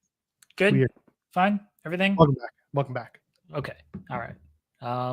Did you see the stuff from Chris? Yeah. I feel bad that I did not show up, Chris. Please don't make me feel worse. No, but that would have been a great bit. It would have. Yeah. Again, I feel awful that I missed the show for a lot of reasons. So yeah, I was looking forward to meeting Chris. Fair. Just saying. Okay. Anyway, yeah. So you heard my thoughts on the Ray and the Santos stuff and the U.S. championship, right? And I was saying, what if Ray wins and then you go back and you keep doing Ray and Santos? I don't think Santos has to turn. I think you just do the respect thing that you were doing. Yeah, I get it. What if Santos beats Logan? What if Logan beats Ray and Santos beats Logan? And that's kind of where you could do it, but also you can't have LA Knight not eventually carry a title. You know, do you do that match at, I don't know, it just feels like LA Knight at one point is going to be one of those guys. And it would be nice to have maybe LA Knight carry title into WrestleMania or win one. So a spotlight feud against Logan Paul, it works on a, people talking about you level, on a storyline level. You got to get me there first with the LA Knight and Logan Paul. But we're not even there yet. We got to get to the Rey Mysterio stuff first. I mean, the way you get to LA Knight and Logan Paul is LA Knight comes out after Logan Paul wins the title And it's like, yeah, give me the belt. Yeah. And Logan Paul's like, you suck. And then they fight. All right, that works. I also Or see you just have LA Knight on Impulsive. That's how they set up all these other feuds. I'm still waiting for them to do that properly because they haven't yet used Impulsive as like the drop for that. Someone beat up someone on Impulsive. And I see Jeff Valley Driver saying, I'd rather Dom be US champ. I've been saying what I wanted was when they, a big match in Mexico, they do Dominic and Ray and they do hair versus career or hair versus mask. And because Dom's still growing out that mullet. You know that he's growing it out for a reason. And they're not going to unmask Rey Mysterio. The reason is he served hard time in prison, Joel, and that's a reminder. Stop it. No, I think that's the reason. I think we will get to a hair match for Dom that he loses. The reason is he was the biggest dog in the prison yard, and that is his reminder, that mullet, along with those tats that he got. He did get a lot of tattoos lately. There is no other reason than that. Fair. God damn. He's not around anymore. Yeah, do we have to change our show graphic intro because he's no longer in the weeds? Then I had to talk to Tim, and I just don't want to talk to Tim. Hey, look at this. Look at Will Chisholm. That's a super chat, like perfectly That's really good timing. And y'all are behind us, so this is great. Yeah. Will Chisholm says we're going to talk about the Vince McMahon getting played by TKO and getting thrown under the bus. LOL. I do love how WWE fans popping for Jade when she shows up. That was cool, by the way. The Jade and Charlotte face to face. I like that they're starting to bring Jade. I like that. Okay, the way that they brought Jade in has been really interesting because it's like, here is Jade Cargill outside WWE when we announced her signing. Here is Jade Cargill literally walking into WWE events for 1 week. She's not in the arena. She's not in the crowd. She's not seeing any wrestlers. She's only seeing Authority week 1. Week 2, now she's starting to meet other wrestlers. Now she's going to start interacting with other wrestlers. That I like. I think it's a really cool and different way of just kind of interacting and bringing in someone that you're touting as a big star. What did you think? Yeah, I like that. And then you put her up against Charlotte because Charlotte is, for all intents and purposes, the biggest star that they have in the women's division. I think it's Becky, by the way, but they put Charlotte on a different pedestal. That's just how it goes. So yeah, you immediately, the first female she runs into is Charlotte. That presents as a big deal. And not only is that's the first female she runs into, she is face to face with Charlotte. Charlotte ain't looking down on her. Like, all right, what are we doing here? Like, she is as physically imposing as Charlotte is. And Triple H is sliding in. He's doing the announcer bit. He's shorter than both of them. Like, when did Triple H shrink on that thing? Well, no, it's naturally known that over time you do shrink. The human body does, my grandmother was not always true. I mean, that is true. So Triple H is shrinking before our eyes. That's unfortunate for him. The incredible shrinking H. Yeah. Not just reserved for the bedroom. But it's Jesus. But it is presenting Jade as a big deal. It is hilarious of like, they've making her such a big deal. Oh my God. It's like, yeah, dude, they did this in AEW too. Like, just because it happened in front of no crowd doesn't mean it wasn't a big deal when she cut off Cody Rhodes. They kind of undermined it a little bit when Brandy comes out like, who told you it was open mic night, bitch? But look, she cut off Cody Rhodes in her first promo. She teamed with Shaq in her first match. They did not be like, Jade Cargill, who is this? And then they gave her a year-long plus undefeated streak and a title. Like, they presented her as a big deal. I understand, and this is what we talked about when it came to her signing with WWE. There is a different level of hype when it comes to WWE. The machine in WWE is much bigger than the machine at AEW. So everything that Jade does now feels bigger than it did at AEW. But let's not act like AEW do not try with some of this. It's just they are the second company. You know who's driving Jade to all of these events? Shaq. It's absolutely Shaq, yes. Yeah. It's going to be good stuff. It's going to be one day she's going to get out of the car and she's going to be like, I brought my security team. And it's just, he's like, I got to go park the car. I'll be there in a minute. I don't think they're going to have Jade eat a pin from Charlotte. I think Jade is eventually. You gotta bow down. Adversity, Joel. Stop it. You got to have the adversity right off the bat. That's true. The other comments made by Will in that super chat were about the TKO and Vince McMahon stuff. So do we have to change anything on our show?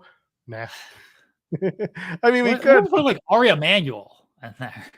That would be funny. He's getting in the weeds right now. I should get Tim to do like an animation of Ari Emanuel driving a bus and then Vince McMahon driving under. That'd be good. Oh, can he do that? Of course he can. All right, yeah. Ask him if he can do that.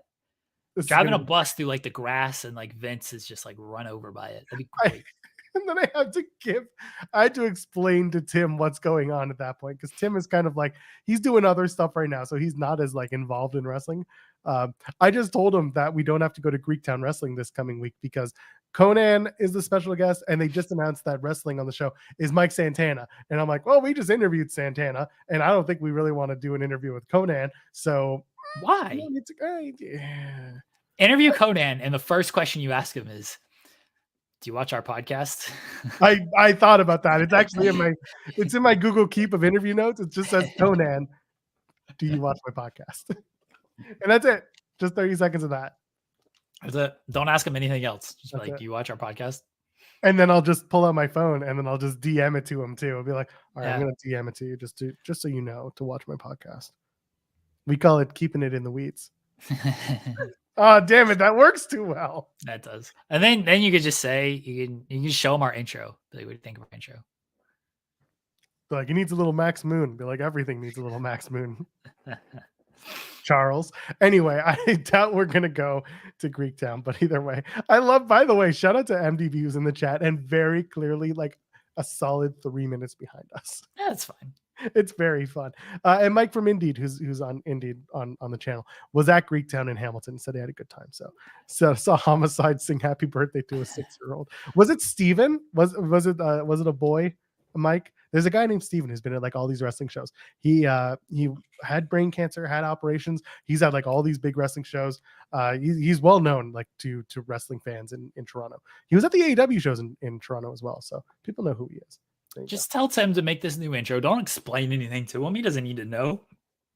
Just be like, hey, here's what we need. Tim's going to be like, okay, sure, whatever. Oh, Tim will ask, but he'll be like, what the hell happened? And I'll just be like, here's my select login. Go ahead. Catch up. Be like, oh, God, no.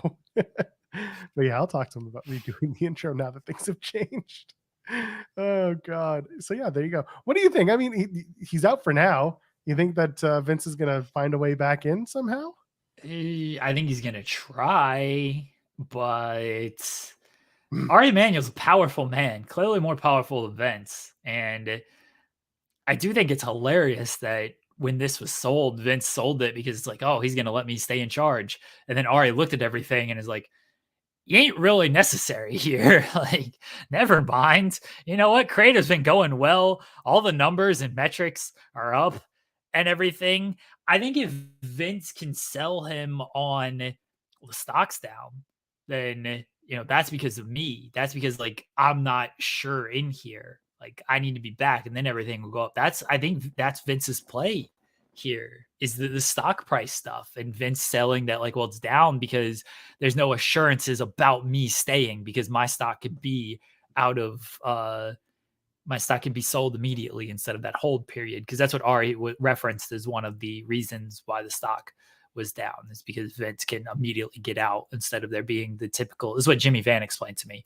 Whenever there's like a merger of this magnitude, that typically for like executives, there's like a big old stock hold for like however long, 6 months or whatever, that like these big wigs cannot immediately sell their stock because of this merger, because everyone expects that the merger is going to increase the stock. And Vince can immediately get out. So I think that's the only way that you can like sell Ari on this. I'm sure there's other ways. These people, they're the worst people in the world. They have all these different ideas of how they can get around all this stuff. So yeah. God damn it! Have you met my friend Phil? He's a punk. I think you should bring him in. Gonna take it down. He's gonna do the NWO 2002. I'm gonna destroy my creation. And then he's gonna turn it's not gonna say TKO. It's gonna say NWO. It's going to say CM Punk. I was gonna say CM Punk. Eh. Wouldn't it be fun? Either way. I want Punk back in WWE. I'm not gonna lie. Is it because you want to see him fight and have good storylines, or is it because you want to see if something happens? I want to see the chaos. I don't think it will. All right, then that's fine too. Like if there is no chaos, then okay, I'll just be disappointed if there's no chaos. I just want to see the reactions and stuff. It's gonna be chaos, even if like he doesn't cause any chaos. It's gonna just be chaos of he can just do something on screen. Joel, you see how these people are acting. Undertaker took the stupid little square off the microphone. Is that a CM Punk reference? Everything's a CM Punk reference. Yeah, you and I on this show is a CM Punk reference. It's complete chaos. Like no matter what, he appears on screen and speaks, and people are gonna feel and react how they react. Like it's gonna be chaos regardless. So even if technically nothing happens, something's going to happen. Yeah, it's work for me, but like everything's already work for me. At least this work is hilarious to me. Listen, all I'm going to say is that you see a lot of CM Punk truthers, but you don't see any Alberto Del Rio truthers. Yeah, because that dude sucks like, on a different level. CM Punk is causing like wrestling chaos and stuff, and like the stuff with just a piece of shit. The executives wasn't good at all, but you know, masculinity and everyone was fired up and whatnot. But yeah, Alberto Del Rio's on a different level of being an asshole. So if you're a Alberto Del Rio truther, then please leave. They should have Orton not come out to Cult of Personality. Have him come out to This Fire Burns like he did way back that one time before they gave it to Punk. That's how you get the people talking. They should have Orton come out to Cult of Personality. That'd be hilarious. They should do the Paul Heyman troll again. They should do that. My name is Old Man Heyman. Yeah. Nick Aldis is finally on screen. How disappointed were you when the first words out of his mouth weren't, "What's all this happening on SmackDown?" Listen, I've said it before. I'll say it again. Jimmy Jacobs and Nick Aldis were the perfect team in that no one ever said, "What's all this then?" That's all I wanted.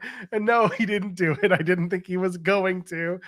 He did sing Dom. That was fun. I'm a big fan of your dad. I wanted him to be like, got him. That was good. That was good. That was a good line. Nick Aldis made the most out of this short little segment he had. I hope like I don't care about the GM stuff if they're just basically Adam Pearce is still going to be Adam Pearce and Nick Aldis is going to be not Adam Pearce. And they still have they have influence on the show, obviously, but like it's sort of just an authority figure role with no real meaning. Like the Jey Uso trade, actually completing that was nice. I want to see like actual competition and actual like brand separation between. Why was Dom on SmackDown? He ain't a SmackDown dude. He was drafted to Raw. Does the NXT title give him like just carte blanche to show up on SmackDown? That's exactly it. If you have an NXT title, you're allowed anywhere. The other NXT wrestlers don't know this, so just don't tell them. Okay. Well, Carmelo has shown up on Raw and SmackDown. He lost to Balor on Raw. He was on that one SmackDown where they were in Orlando because like every NXT talent was on that SmackDown just as cameo appearances. But I want like actual ground rules with these GMs. I want like, I want Adam Pearce to be mad that Dominic just showed up on SmackDown and be like, I want a SmackDown person to show up on Raw tonight. And Adam Pearce being like, yeah, because we loaned them Dominic. Now we got this person. I want explanations for this stuff of more than just. Oh, no, never mind. I was about to say because the Judgment Day are the tag champions, but they're not. You're right. No. I want explanations that's just more than. I want GM roles that's more than just like, hey, let me make this match. Hey, let me add this stipulation. Like, actually have a purpose as the GM out here for doing like trades, for doing reasons that somebody shows up on a show. Like, I want that kind of stuff. P.S. I don't know which one of us called it, but I definitely said KO was going to be the trade. I think you said I was very high on the Miz because this was 2 months ago when this trade was announced, and I thought they would do it immediately. They lost leverage. They lost leverage on this because this is good GMing. This is a good piece of business GMing wise by Nick Aldis because Adam Pearce, he overplayed things as the Raw GM. He got Jey Uso and he's trying to make this deal with, actually it's bad business by Nick Aldis. I'm sorry. It's terrible business. But he overplayed this because like, oh, we got Jey Uso, but we also have Kevin Owens, Sami Zayn. But now Jey can appear on SmackDown.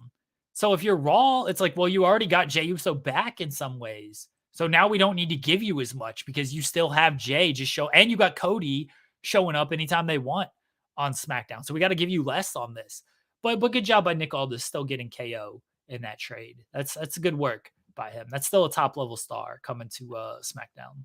I feel like once Cody wins that international, that Universal Championship, I feel like that's going to be when we see Nick Aldis break out and stop being the GM. You think Nick Aldis is going to stick around GMing until WrestleMania 50? That's insane. Yes. The man's playing the long game. If there's one thing that Nick Aldis does, he likes long-term storytelling.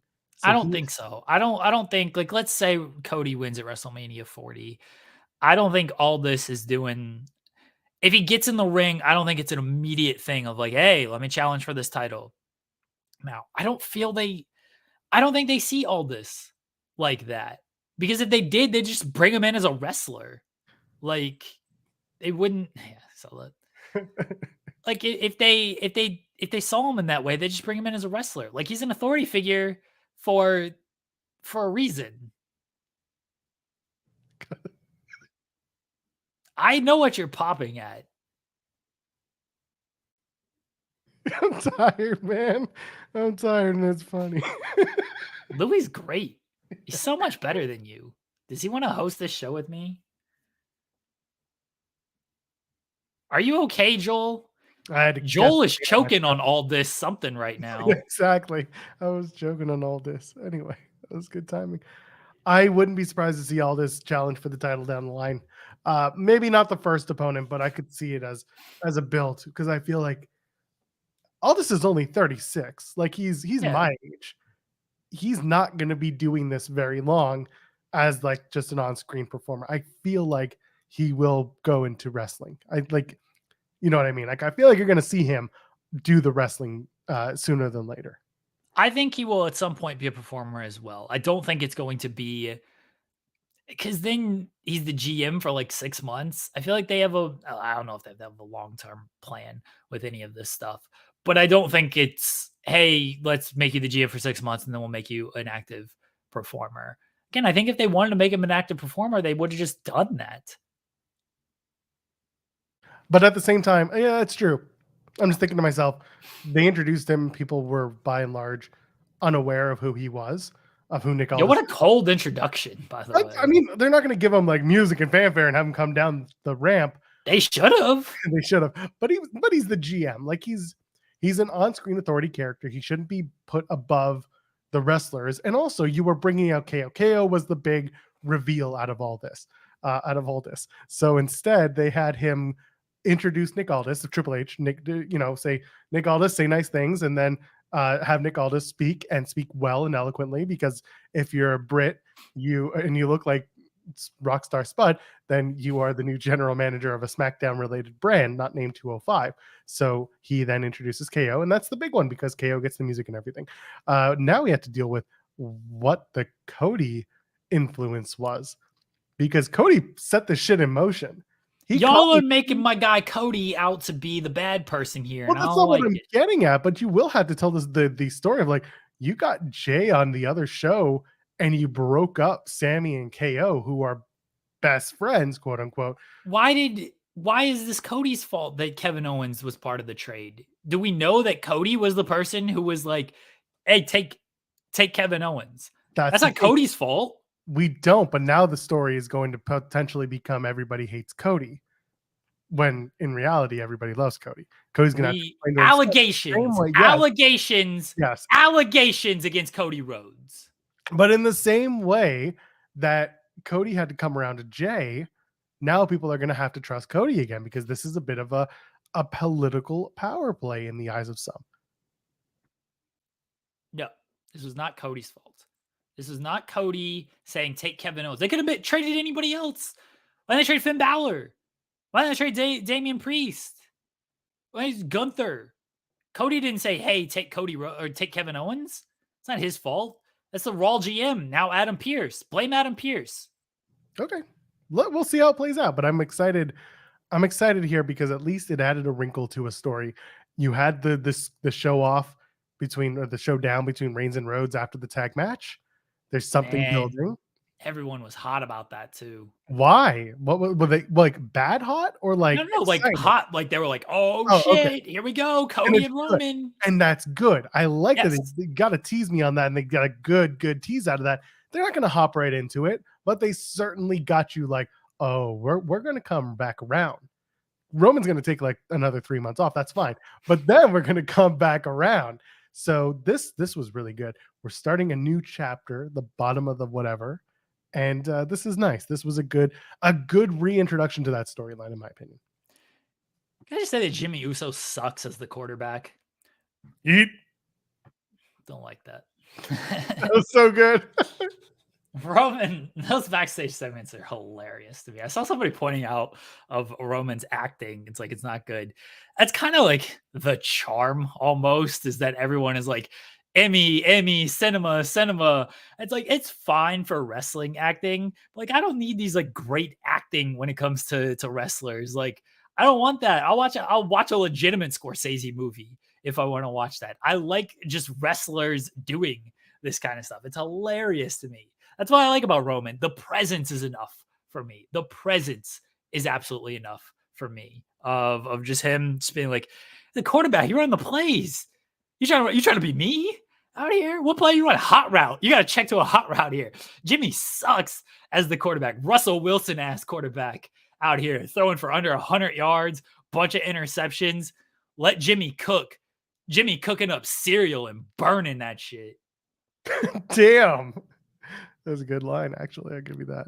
And then LA Knight beats Sikoa because that's what you do. LA Knight going to go to Saudi Arabia, get that money, get that L, and hopefully look good on it.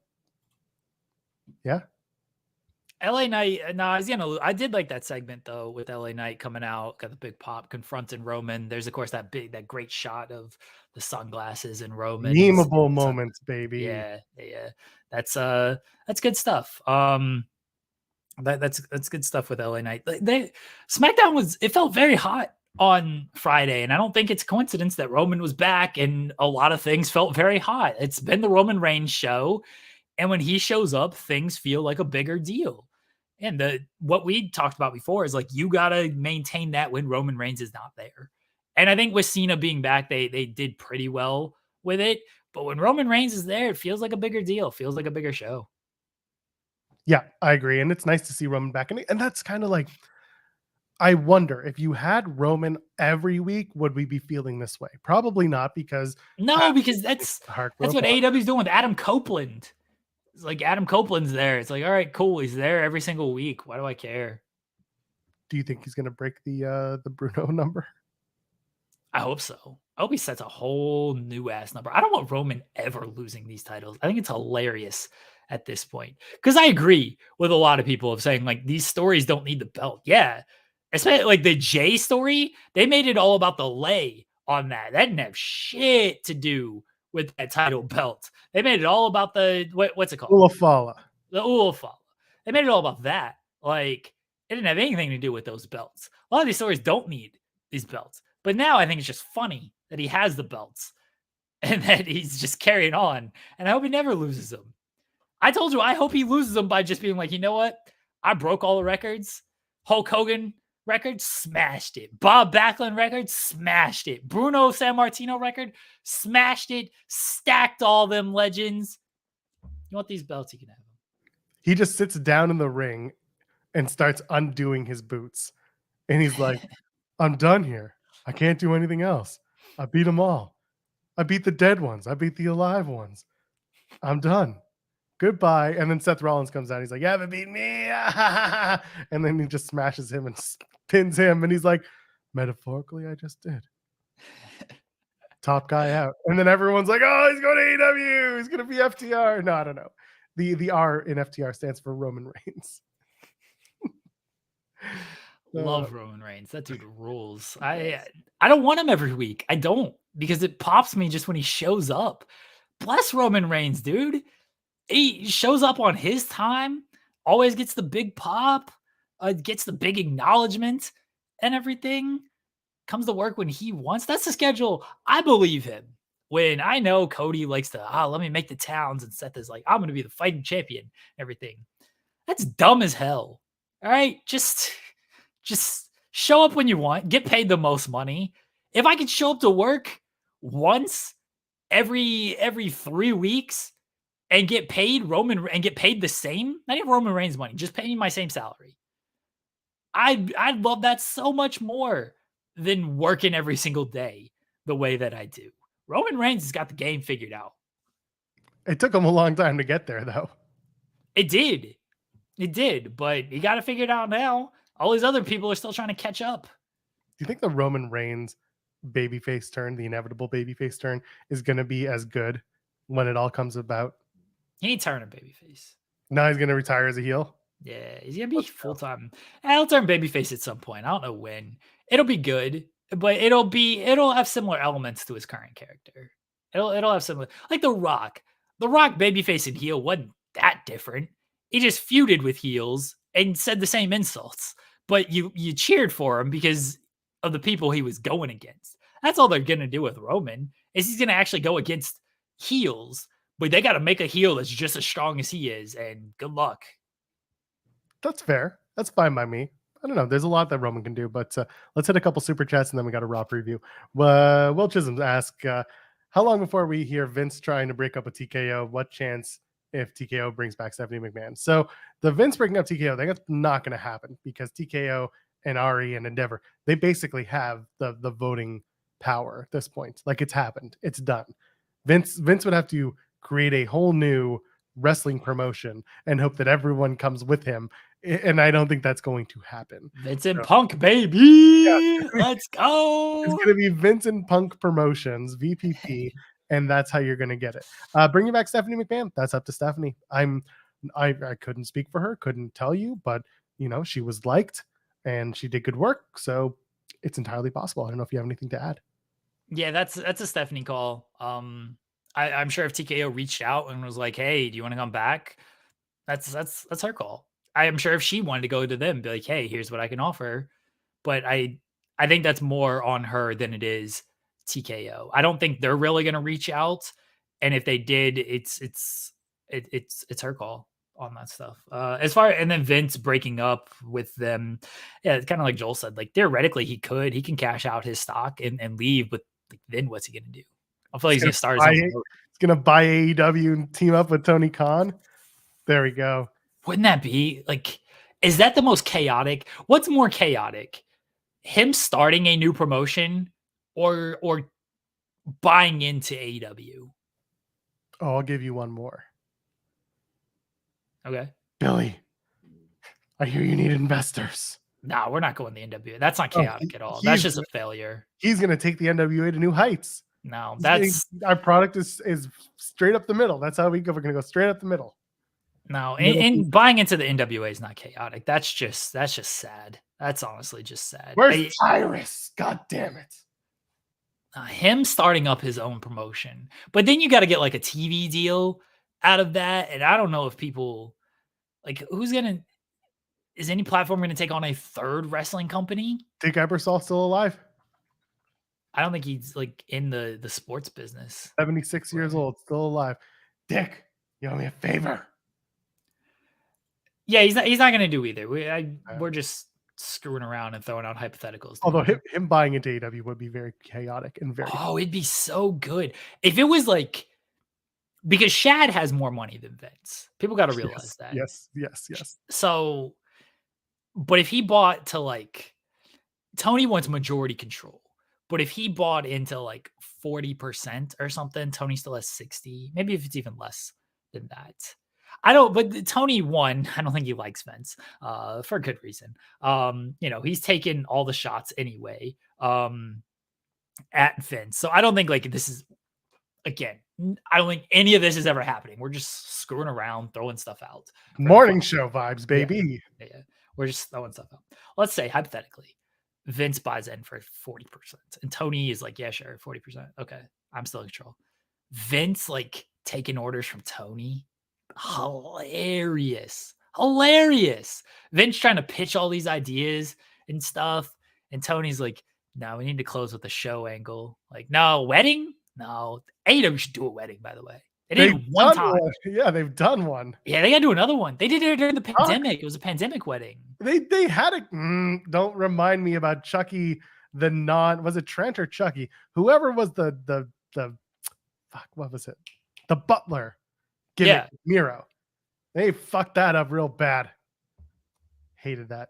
Well, I mean, maybe, but they got to do another one, man. What's a good wedding angle that they could do? Oh, they'll do Miro and CJ too when they get back together. They'll do that. They'd be good. I hope so, because whatever they're doing right now ain't much better than what they got. CJ being like, oh, I'm so excited. All these pretty boys are talking to me. And then Miro being like, fuck that. It is a weird little gimmick they got going on with Miro and CJ. I don't know how I feel about it. I'll let it play out. The wedding of Britt and Adam Cole would be very confusing, baby. Yeah, like they got to get married in real life first. Well, I mean, that's what they did with Kip and Penelope. So they got married. Right, they were getting married in real life. So Yeah. then they turned it into a wedding angle, which is fine. What if you do there's a few couples in AEW. Did Allie and Blade ever, are they married? They are, I think. I think so, yeah. Yeah. I was gonna say that would be the one. I don't know. We just had Lee Johnson get married to Julia Hart in real life. Best wishes to them. People. Yeah, best wishes to them. That would confuse so many people on. Yeah. You can't do that in on screen right now. Lee Johnson. Tay and Sammy, they're already married. They are, but you could still do like a legit wedding angle with them. Oh, I like that. Do like baby shower, wedding. Yeah, I like that. Juice and Tony was always funny because I said to myself, I want a reality show, but it's just cameras set up in Juice and Tony's house where they talk about wrestling all day because that's clearly all they do. And because they're both extremely creative and entertaining in like the weirdest possible way, I kind of want to see the conversations that go on. What if we do a Mox and Renee wedding? Then it has to be like 1 a.m. outside on their balcony or whatever. Mox and Renee wedding, and I don't even know how like Renee just like pitches that like, you're hurt right now, let's get married on screen. I don't even know how you pitch that. Jericho and himself would be hilarious. That'd be hilarious. Let's just take a look. What are we going into 2024? Let's see which episode of Dynamite it should be. Maybe it'll be on the episode on January 3rd, 2024. Why? Because January 6th is a Saturday. Oh, okay. You lost me on that one for a second. I just wanted to picked it back up. I got it. Yeah, okay. You got it. why does Juice remind anyone? Yes, he is the honeycomb cereal mascot. Somebody brought that up once, and it's absolutely that. We're gonna get to a Raw preview in a second. We got a couple more super chats. Will saying, I knew Vince wasn't booking this show when Raw had 16 women on the show. It's not even that. It's when they started bringing literally everyone from NXT that they introduced once upon a time into the show. That's when it started happening. We mentioned it, I think, last week, where Ricocchino was like, oh, this is very much a very different show. I'll believe it when Casey and Casey Carter and Katana Chance show up on screen. And the next segment, they were on screen. And we were like, so do you believe it now? And then Speed Punk said to Super Chat earlier saying, what was your guys' favorite wrestling show this weekend? Mine was the MLW pay-per-view. So Slaughterhouse was a really fun show. I did get a chance to watch most of it. And I agree. It was a really good show. I don't know what my favorite show was. It could have been SmackDown this past week. Collision was fine. SmackDown didn't have any wrestling, Joel. That's fine. That's the best part about wrestling, when there's no wrestling. Like Royal Quest was good. What was good? Royal Quest, saw bits and pieces of that. There's no new BTE this week. That's unfortunate. That's unfortunate. That's my favorite wrestling show, BTE. Yeah, there you go. I really only watched I watched Collision. I watched a little bit of Slaughterhouse. I have not watched anything from Royal Quest. Sorry, everybody. I know I need to watch Zack Sabre Jr., Will Ospreay. I've seen everybody praising that match. I'm sure it was great. Like, you know, it's Zack Sabre Jr., Will Ospreay. It's probably going to be a great show or a great match. So I should probably watch that. I caught a little bit of DPW last night. Grizzled Young Vets showing up, and DPW just puts on a good product. So I caught a little bit of that, but I'm not like fully tuned in. I was tuned into SmackDown because I was good on Friday night, but once Saturday kind of hit, I just sort of checked out from the professional wrestling outside of just bits and pieces of stuff that I knew we would sort of hit on the show, and so I want to make sure I was sort of informed. There you go. Raw preview real quick. There's actually another full show. Shayna Baszler looks to end the nightmare of Rhea Ripley. They're doing a one-on-one match. Looking forward to that. Baszler and Ripley, what do you think? Who's going to get involved other than everyone? Yeah, I was gonna say like Naya's gonna probably like come out, right? Like I don't know if you're doing a clean finish here. If you are, Rhea's probably got to win. Set up a 4-way for Saudi. Naya, Rhea, Shayna, Raquel. Oh yeah, her. The back is back. Yeah, how are you gonna show off her back in Riyadh? That's gonna be tough. That's really tough. That's the whole. Yeah, that's the whole story. Anyway, Ricochet versus Shinsuke in a Falls Count Anywhere match. That's going to be fun. Who's going to get involved with that? I don't think anybody gets involved. I think Shinsuke just wins. Yeah, that's fine. And do they brawl into the concession area? They brawl everywhere. I don't end this in the ring, please. Don't ending Falls Count Anywhere in the ring is stupid. Anywhere except the ring. Big Bronson Reed versus Gunther for the Intercontinental Championship. I want to see this match so bad. Bronson Reed told me, and I've said this before on the show, told me in an interview that they have worked to protect the tsunami. No one's kicked out of it in like 5 years. That's in and out of WWE. Got to keep that going tonight. I really, really want to see a good straight up match between these two. But unfortunately, it's probably going to be Gunther winning the match. Why is that unfortunate? Because I really, really, really like Bronson Reed. I've always liked, I loved Jonah Rock. I loved when he was Jonah, big Bon. Like I've always been, I got a soft spot for Bronson Reed. That's all. I just want to see him get a big win. I feel like you're being very biased here, Joel. It's past noon. Have some respect, Joel. I'm not eating eggs. Well, are we having an egg sandwich? No, I'm having barbecue pulled chicken and sweet potato mash. That sounds good.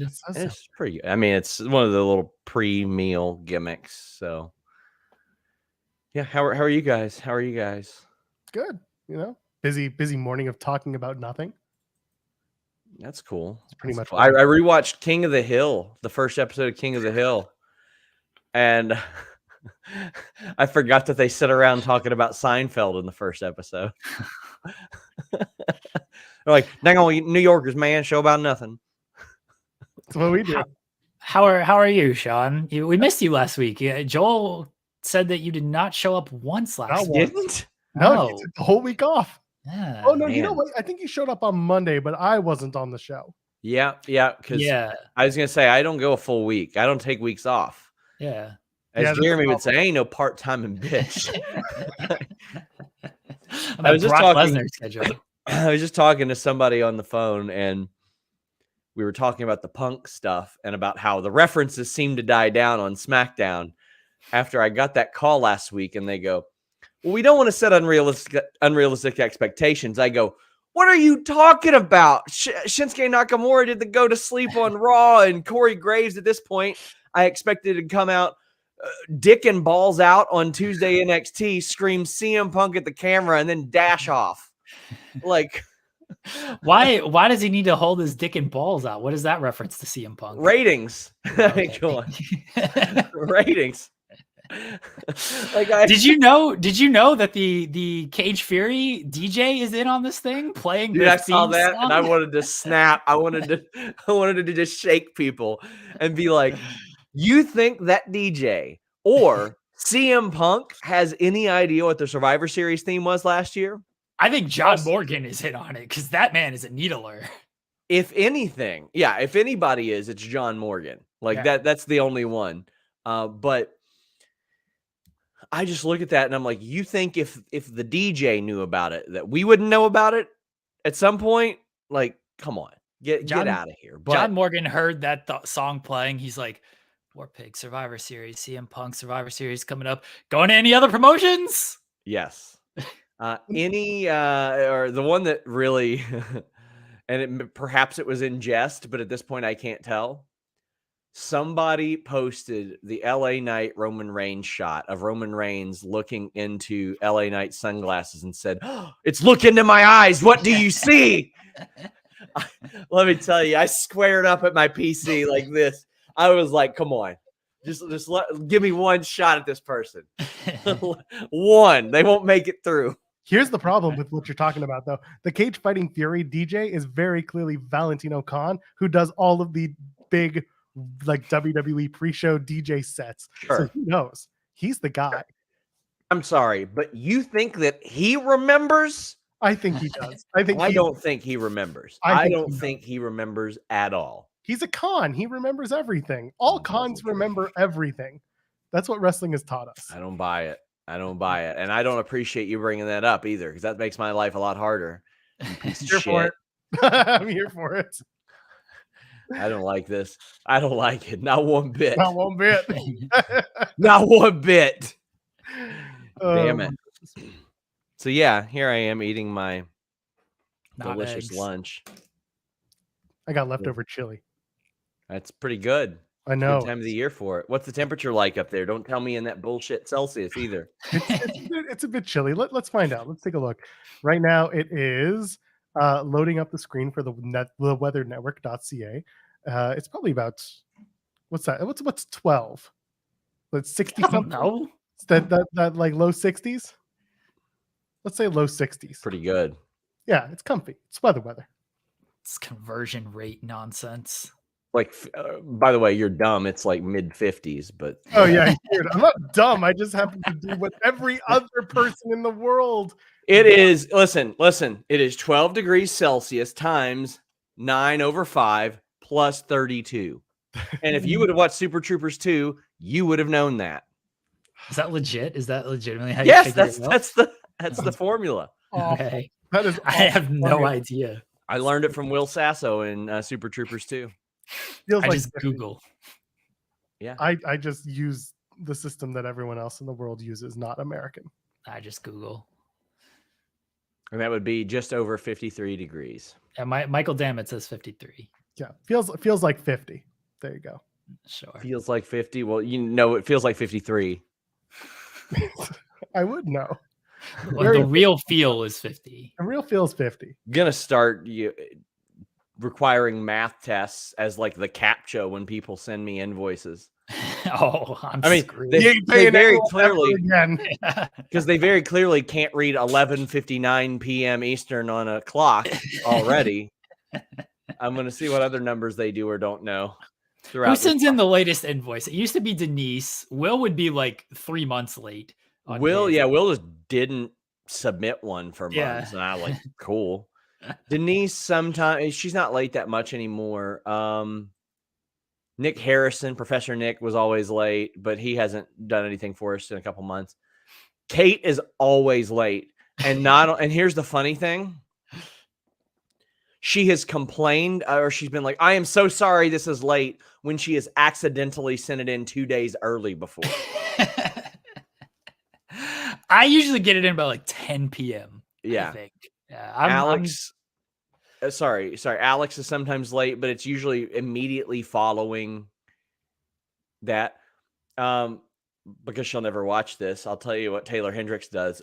On the 14th of every month, I'll get like 9 articles. And I'm like, I see what you're doing here. We had to cap that. But yeah, she's always late. Luis is late pretty often. I've been around for so long that I think I was late one time. And you're like, did you submit an invoice? I was like, oh no, my fault. One time I submitted one from like the previous month. And then the one that happens all the time. The actual one was higher, and then you're like, I'll just charge you for the one you sent initially. Well, yeah, that's fair. I screwed it up. I did basically bonus somebody recently. They sent in the wrong invoice. They're like, hey, I sent in the wrong invoice. And I was like, yeah, just keep it. It's a negligible amount. You're all right. Thank you for the hard work. Because I don't think they got a Christmas bonus from us last year. I got to see if old Ebenezer Scrooge Vanderlinden will let me do those this year. We got to do the Christmas stream this year. Yeah. We did bring not that do it last year. Well, it's a lot harder now to be like, guys, super chat us money for Christmas bonuses when we're doing so well on Patreon. But Stop telling them that we are. You told them before, Sean. I mean, listen, I will say this: compared to like the Wrestling Incs of the world, the distribution of finances among talent is significantly higher than any other wrestling website that I've worked for, which makes me happy. I mean, Jimmy is finally making money doing this website, but I can tell you at Wrestling Inc., first off, I couldn't get paid $15,000 a year. I got rejected that. And then I found out that there was somebody who wasn't doing any work that was on the payroll for 6 figures at one point. So that didn't make me happy, but I got an interview with them later on today. do you? That should They be finally fun. messaged me back. That should be fun. I'm going to use it as leverage. I'm going to lie and just be like, they're offering me this much, Sean. What can you do about it? I mean, listen, that is a Jimmy question at this point because I just had to make some cutbacks. So, oh no, we just lost AG1 too. Oh, that's not good. No, at some point I'm gonna have to get a pay cut. I already know that. I'm like, yeah. No, you're not getting a pay cut. No, well, thank you. You're definitely not getting a pay cut. No, thanks. Anyway, I'm tired of talking about this. Goodbye. Yeah, I was waiting until this conversation rolled until Sean left. I got through that whole conversation without having to talk about me getting a pay cut, so everyone's happy now. You've been told on the air you're not going to get one. I'm just assuming I'm not because I'm just a voiceless mouse. It's all good. I use this as leverage when I make Sean say these things on air and be like, see what you told me here, Sean. You said I was never getting fired. You said I was never taking a pay cut. And now look at all this. And then I can, when it inevitably happens, I can blast him online. Oh, it's a DM from Sean. You're fired. Oh, well, good timing then. Cody Rhodes, Jey Uso versus the Judgment Day, the undisputed tag titles. You got to keep going with Rhodes and Jey, right? They are. Yeah. They ain't Judgment Day winning these belts back. Sammy Uso. Wow. Sami Zayn joins the Judgment Day. Here we go. Ooh, it won't happen, but I'm intrigued by your ideas and I'd like to subscribe to your newsletter. I would love to start one for only $5 a month at joelpearlselect.com. You can get Billy Corgan to bury you. We should start doing the jerk off match of the week. Where it's literally two people jerking. No, what? Imagine it. So not end well. We can never do women's matches because then we'd get canceled. Which is a problem because I'm a big proponent of women's wrestling. So I will never have anything to add. So we could never do women's matches. Done with us already. Yeah, that does sound like an idea for Toxic Friday. Yes, bring it back. It's not going to be good matches, though. Here's the principle behind it. It's the worst match of the week. And instead of watching it, you go jerk off. All right? Jesus. This is what we're going to start.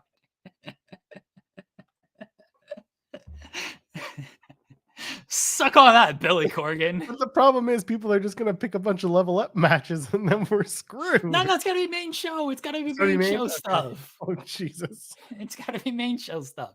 Because we don't want to be like, yeah, this random indie match. Like, no. Because otherwise, the NWA would have a lot of jerk-off matches, probably. The problem is, eventually this would go too far and we would be in the middle of an interview and someone would be like, what's your jerk-off match? Game over from there. Joel and Jeremy never see another talent ever again on In the Weeds. It spirals. This is Billy Corgan's fault. This is not my fault, by the way. The Billy Corgan is over here calling these Meltzer jerk-off matches. I'm like, Tyrus and EC3 are telling a story. Oh, sure they are. Sure.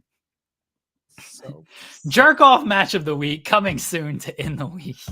No, I'd rather you wear electric tape over your nipple. Orange Cassidy approves this idea. Plug anything else and let's get out of here. We're way over time. Don't follow me on Twitter. I haven't tweeted in a couple days anyways, but so don't follow me on Twitter. I truthfully don't have anything to plug. I do want to say thank you guys for listening to us at the top of the show with our conversation and sticking with us through the wrestling conversation. And you know, just hanging out. They're gonna give you a legit match they jerked off to. Bye.